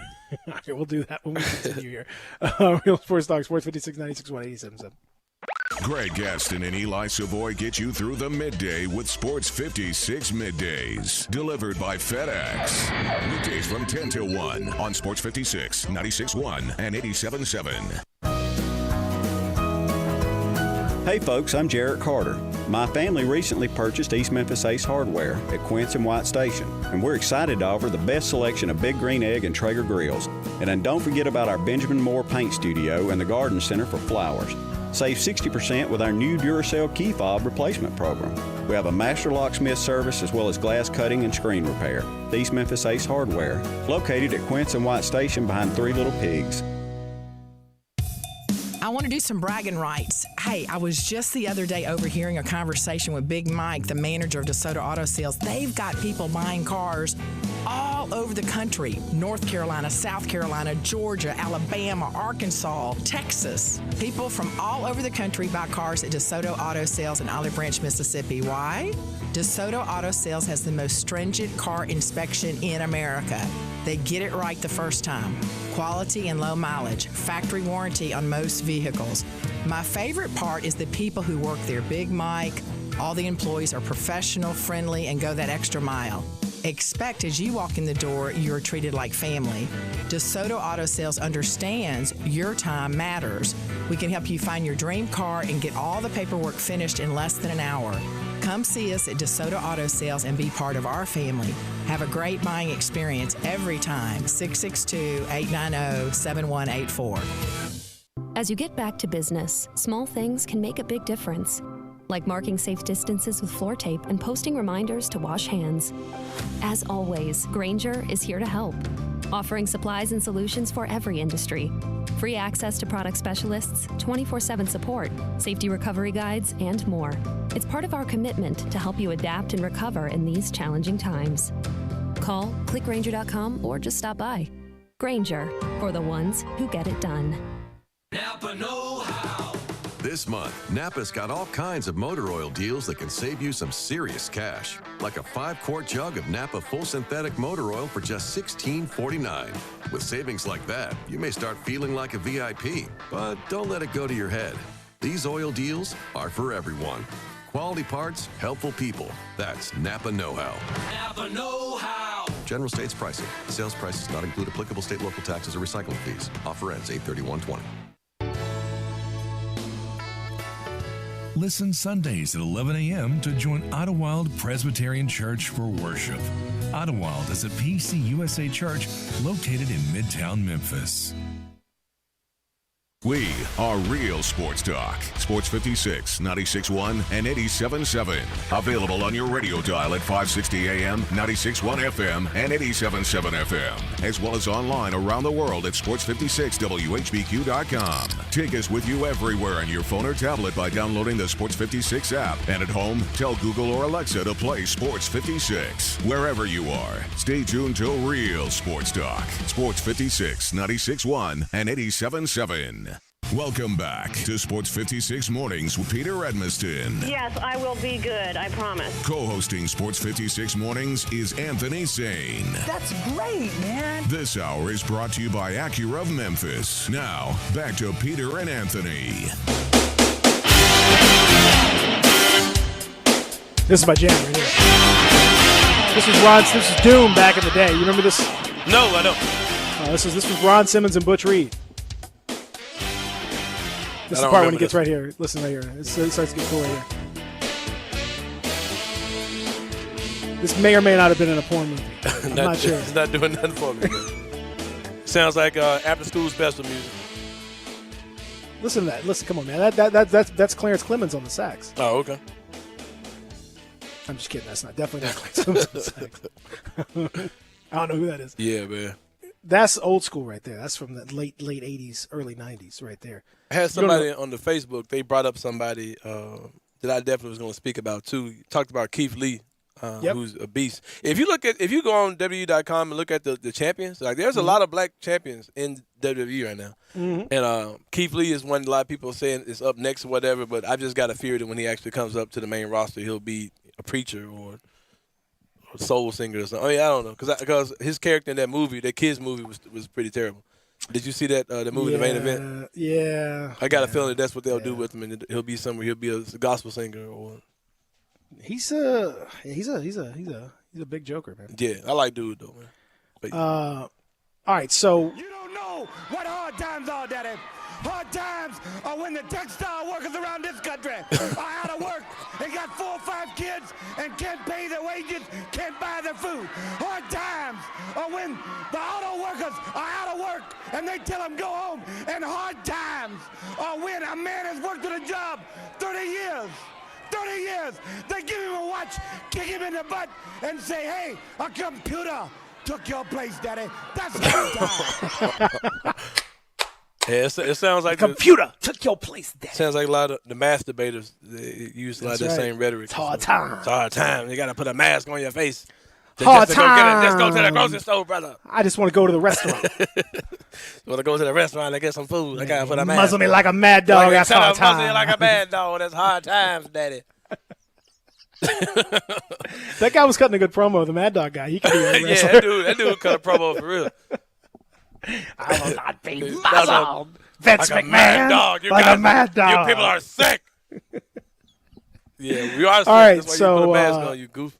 Grizzlies, Bucks. It's all on the line. All the marbles. The matchup of the decade. Every bit of the marbles, they're all there for you. You want some marbles, they're right there for you. They're all of them are on the line. You're going to have to win, and you're in at least potentially as a 9 seed in the play-in game or games, as the case may be. Lose, and it's pretty much almost certainly you're going to go home. Yep. And that's why I have to get real with some of these questions, Anthony's saying. Yeah, come on with them, man. I know you had to get real with the questions. Peter, I understand asking, real questions to guys and not just, checking on their kids and asking about them going fishing and all those type of things and asking can they hear you. I mean, I get all those type of things, but here's the thing. Let me catch the fans. Let me catch the fans up for a while who may not understand why this is such an hilarious question that Peter Emerson asked. If you watch Grizzlies games, I'm just gonna Peter will give you the smart reasoning behind it. I'm just gonna give it to you like this.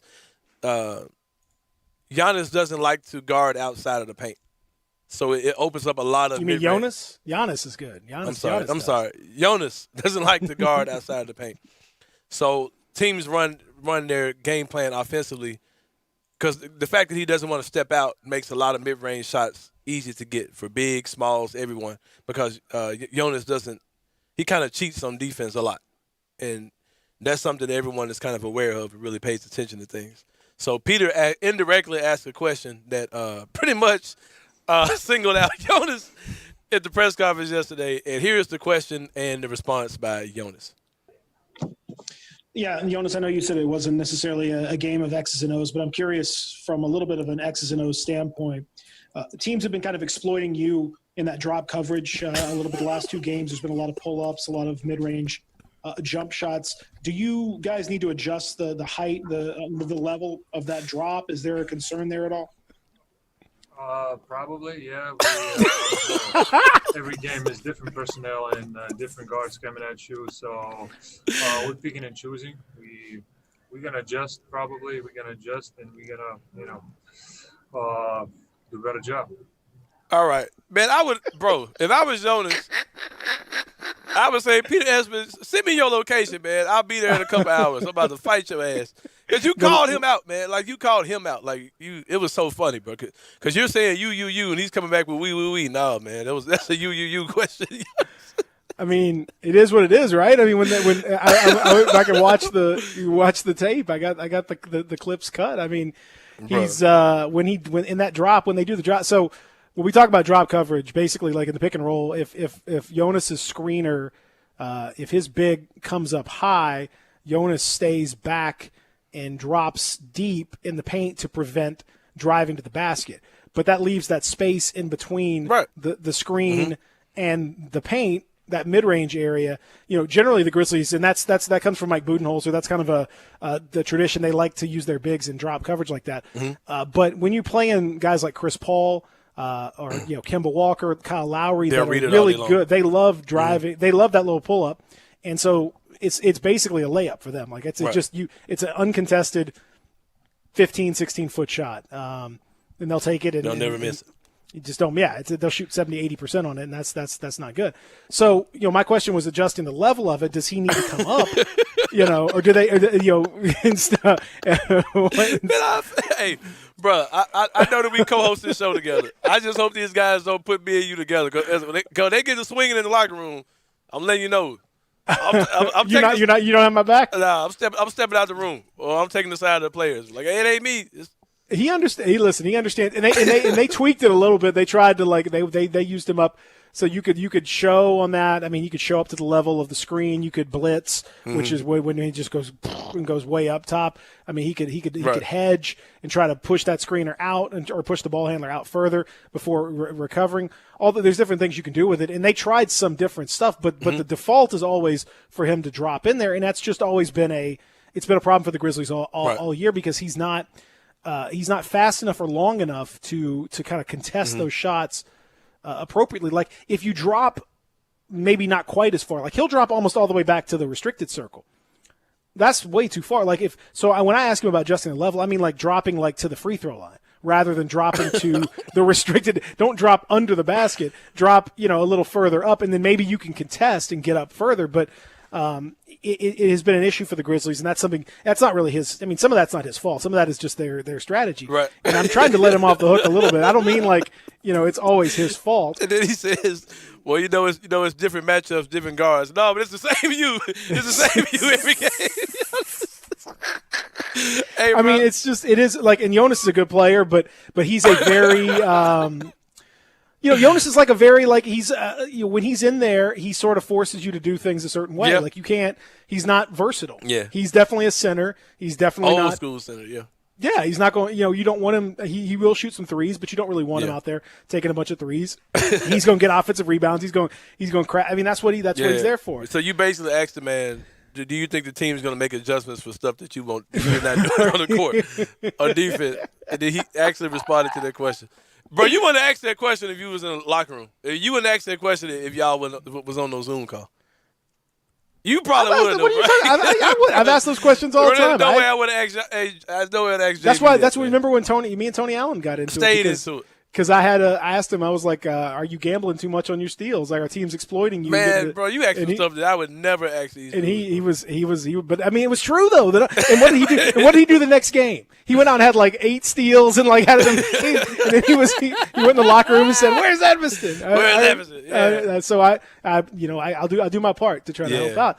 I've always said this is for real though. Okay, so for real, players. This is my advice. I give the same advice if people ask me about it. Mm-hmm. It's true. Players know how well they play. So like as long as you come at them with stuff that's X's and O's related, and it's stuff that's true. Like you can go back and watch a video, you can see it. It's happening. Like I'm not just making something up. As long as you ask them about that, they would rather be asked about why you missed XYZ shots or why you're not doing this, then if you say, well, were you not emotionally into it, or how are you feeling about the matchup between this and what's your emotions? Yeah, that's when you get this. Then they're just like versus Miami Heat. That's when you get those kind of answers. I get what you're saying. I get you. So I mean, even if you dog, or even if it's a negative question, or it's a negative thing. Most I mean not everybody, but most players are like they understand, they know they got to sit there and film study. They know what it is, and they know I'm not coming at them with some made up narrative like, oh, you didn't play well because you were intimidated by the opposition and all. I'm just talking about like this is a structural thing. Like that's what their defense is, and they're gonna have to think about making those changes. Obviously, this game hinges on big game. Who are the Bucks going to play? Like, which players? Unfortunately, it's not about what the Grizzlies can do. It's all about who the Bucks roll out there. Yeah. I mean, let's just. It's been the case for the last 3 games. It depends on who the Raptors put out there, man. Depends on who the Celtics put out there. And then we get mad. How dare you play your guys and play your whole team against us? Boston is a conspiracy. Yeah, but look for example, look at who Boston's playing in their game with Washington. They're not playing anybody. Their top 6 guys are all out. Everyone's. I mean, it's going to be a joke of a game against the Wizards. I can't really blame them, to be honest, for that. But will they? Obviously, Giannis was suspended for his headbutt to Mo Wagner for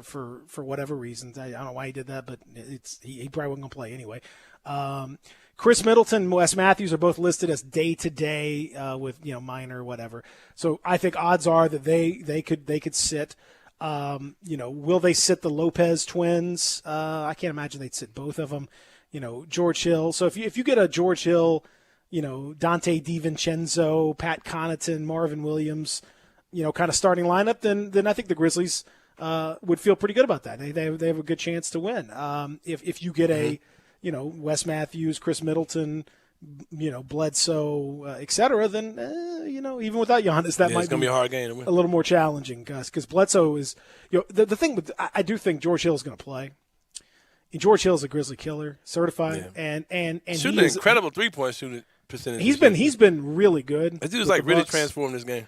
Absolutely, and he's one of those point guards we talk about that can take advantage of that drop coverage. Mm-hmm. He has no problem stepping in and hitting that three, and he's not been shooting the ball. You gonna tear Jonas up tonight if you don't. He hadn't been shooting the ball well in the bubble, so maybe there's something with the gym. Yeah. I don't know. He's shooting only 27% from three in the bubble, but tonight, I mean, he has a history against the Grizzlies, and you cannot let him get going. He shot 52% from the field and 46% from three this year. Mm-hmm. So you cannot, and he will play and probably play a fair bit. Yeah. You cannot let him get going. Yeah, because he'll go off on you. I think I've been blowing the opportunity, man, because I should be learning from you instead of criticizing you so much, because with this Zoom thing, it kind of shrinks the world. You know what I mean? So we can hop into anybody's press conference. I should have been like trolling Zion and just asking those kind of tough questions. Yeah, you should. Yeah, you could have. Zion, you look fat as hell. What's going on, man? Like, were those pictures Photoshop, Zion? You could do a drive-by. I mean, you can definitely do a drive-by in one of those. Because there was a dude who came and asked y'all a stupid question, bro. That dude who came in is like, well, Zion's the favorite for Rookie of the Year, so are you intimidated by playing him today? Like, man, Ja would fight you if you was in his face. Yeah, I'm going to start just hopping on just random press conferences, just like. You can do it. You can do it now. You can learn. Yeah. It's good. It's interesting to hear the different approach that people take with the stuff. Yeah, man. I just know for this, for my purposes, and what I always tell people is, number one, prepare, like, have the facts and stuff behind whatever you're going to ask. Yeah. And number two is actually ask a question. Don't just sort of throw out a comment and want them to kind of respond to the comment. Right. Actually ask Talk a about question. this. Especially in the Zoom, because it's really easy for people to just kind of zone out and not really lock in on your question. Yeah. It's a little harder when you're in person to kind of zone out with somebody, but in Yeah. Zoom you can just kind of go, I didn't hear you. Oh, I can't. Yeah. Oh, yeah. And you can't really follow up. Mm-hmm. So. Yeah. And I don't normally like to ask like multiple like two questions here, but like since they don't let you follow up, I kind of have to jam like two Right. unrelated questions in. So you're not Mike Sadie?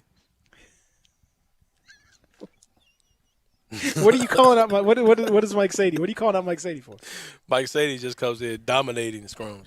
All of the news people do, like the TV guys. And 9 times, not particularly Mike, but 9 times out of 10, their questions are like, bro, anybody could have asked it. Like you're like knocking people over to ask the simplest questions in the world. This is why I have candidly I have asked the Grizzlies to do this, and they've thus far not, but hopefully next year down the line, I have said there need to be 2 separate sessions, one session for TV and one session for non-TV. Because TV just comes in and just because like, TV has their fight you. And I'm not going to listen, and I'm not going to like knock. They have a different thing. Like TV wants 10, 15, 20-second soundbite, and that's they don't need to add. The question isn't aired. It's just basically like I'm trying to get this particular type of soundbite because I've got this particular story, and I'm trying to get that in there. In radio or newspaper, it's a whole different thing. You want longer, more nuanced answers. You're asking follow-up questions. You're kind of getting into it. It's a different goal. Yeah. I don't begrudge the TV people anything because they just have a different goal of what they're trying to accomplish with the press availability. But I know there were I forget who it was. It was say a name, man. Denver or no? I'm just trying to know. There was another team that I was with. That I forget who it was, but anyway, they did that. They did a TV scrum, and then they did a separate non-TV newspaper, whatever, internet / radio, and it was better. It was so much better. Like the this was with a coach, but the same kind of thing. Like the coach kind of lets the guard down because when the camera's in your face and the lights are on, you kind of go like you sort of like because all these big lights. Like everyone acts different. They say they don't, but everyone does. Everyone asks questions different, and you answer questions different when you got a camera. Oh yeah, for sure. Right here. Literally bright lights in your face, and psychologically, you know it's a TV camera in your face. Yeah. Even with a cell phone camera, because like some dudes have it's like. Saying, what do you think about and you're like, like I can't, like I can't see what's, it's now. If you want to see crazy, the All-Star game, man. Like I told you, I couldn't do all 3 days. God, so I had to leave. I was like, man, this is ridiculous, man. Like, yeah. No, you got that's the Super Bowl. Same thing. Like it's just impossible to have any kind of a. You can't even see the people. Yeah, John, what do you think about basketball? Oh, I'm gonna tell you the funniest thing, man. This is so freaking funny. When we were at the All-Star game. It was the rookie sophomore game, which is really all I really came for, to see Josh Jaren and BC play in the rookie All-Star, the rookie sophomore game, or whatever it's called. Whatever, versus the world, whatever they do. And like it was this, you got media members from literally all over the world there, man. Like literally all over the world. Everywhere. Yeah. And I wasn't prepared for that. I wasn't expecting to see just the international presence of media guys.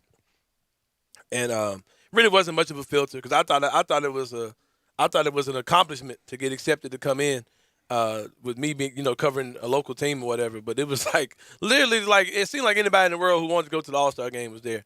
But basically, long story short, it was a guy that was like from some country, bro. And it was a lady from some Asian country or something. And she was like, Brandon, you have a lot of fans. She's talking to Brandon Clark. She said, you have a lot of fans in Korea. Can you say hello to your Korean fans?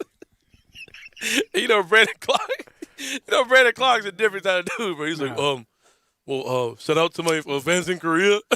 Korea's great, and love Korea. Like, what? And great stuff from Korea. And then, it was like somebody from every country. Brandon, just give us out to your fans in Germany. All right, our fans in Memphis, we got to take a break. We'll come back and wrap it up here. Real Sports Talk, Sports 96.1, 87.7. It's R&R on Sports. The word is out about R&R on Sports, where you've heard interviews from Ken Griffith Jr., Dr. J, Hank Aaron, and many, many more. R&R on Sports, Saturday mornings, 10 a.m., Sports 56, 87.7, and 96.1. Don't miss us. You'll see the dedication in every single step. You'll see it in the smiles, when smiles are hard to get. You'll see it in the little things that add up to success. The caring and passion are the things that we love best. Wolf Chase Limb Brace is your Mid-South provider for orthotics and prosthetics. They are an ABC-accredited facility, and their practitioners are ABC certified. At Wolf Chase Limb Brace, their services include artificial limbs, legs and arms, braces of all kinds, and custom molded inserts. You can call them today at 901-507-7821 for their location on Highway 64 in between Germantown Parkway and Appling Road, or visit them at their new location in Jackson, Tennessee. That number is 731-660-5900, or visit them on the web at wolfchaselembrace.com. To yours, Wolf Chase Limb and Brace. The folks at Homer Skelton Hyundai want to say thank you. Thank you, Memphis, for another spectacular year. They set records, but I can understand why. You think about the product.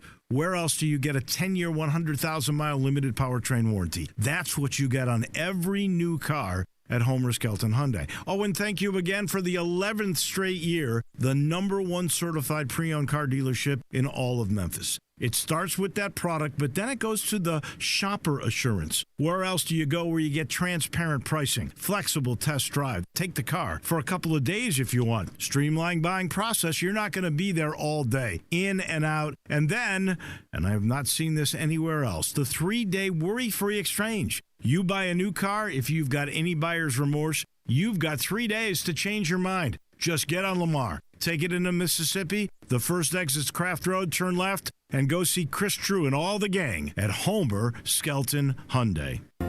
Hey, we understand. With everything that's happening and with all the new regulations, maybe you're not ready to come and hang out at Sweetgrass to catch a ball game. We want you to, we really do. And we're open for you to do just that. But we're also offering the next best thing, the new Sweetgrass Tailgate Party Packs. Whether it's wings, house-made dips, sliders, or other Sweetgrass tasty treats, all you have to do is call us or go to sweetgrassmemphis.com to order just what you're dreaming of when you're dreaming of watching sports and enjoying some sweet, sweet Sweetgrass.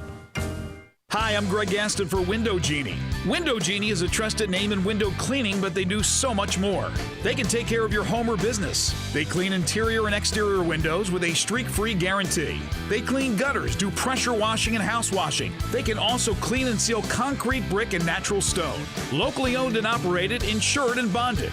Get your free estimate today and ask for the Sports 56 discount. Call 901-424-4100 and leave the dirty work to Window Genie. Welcome back to Sports 56 Mornings with Peter Edmiston. Yes, I will be good, I promise. Co-hosting Sports 56 Mornings is Anthony Sane. That's great, man. This hour is brought to you by Acura of Memphis. Now, back to Peter and Anthony. Well, it's a big show. Big Show's a monster, man. Trash. One of the most trash wrestlers of all time. Biggest hands I've ever seen. Yeah. But you know what, though? I shook his hand one time. It was incredible. He did a good job of reinventing himself and stepping out of just being like the dumb, voiceless Andre the Giant wannabe. Like he kind of created his own thing. Because we were that big, man. That allegation in the Memphis area hotel where he supposedly who's that? Mark Jackson? No, the Big Show. The Big Show. Big Show was supposedly asked the hotel worker at a Memphis hotel, you want me to show you why they call it? Oh, I do remember that, man. I didn't know that was. I did know that was in Memphis. I do remember. It was in Memphis, yeah. Yeah, I remember that, bro. I know they'll talk more about this on Middays coming up. Mike Norvell, former Tiger coach, oh boy, is in some more hot water. Oh man, what Florida he did? State player Warren Thompson just tweeted out a few minutes ago a letter to the Seminole family. He says. In which he says that he's been ridiculed about speaking up about health. He says he's been lied to multiple times about the conditions of other players' health as well as mine. Our leadership is based off an I mentality with them only worried about their own future rather than their own athletes. The neglect is very concerning, and that's why I've drawn attention to it. This also comes yesterday. A teammate, DJ Matthews, tweeted and then deleted that he tested positive for a coronavirus. And two of his teammates already, Tamori and Terry, their standout wide receiver, also Matthews himself, have retweeted his message with exclamation points. Stripe him up. Boy, oh boy. This Mike Norvell thing, I mean, my goodness. Good Lord. Do we need He's supposed to talk to the media. He's supposed to talk to the media later on today, so I don't know what's going on, but there's issues. Do we need to issue an apology to the Florida State fans about what's all that's happening? Because we didn't know. Man. This is crazy. This is crazy, man. I can't believe it. We'll talk more about it throughout the day. I know Greg and Eli will discuss it next. Among many other things, Grizzlies, Bucks, we'll see. We told you it was coming, man. This type of stuff is going to be happening. We said it. It's happening. That's right. Yeah. All right, y'all, have a good Thursday. We out. Hard times. Brother.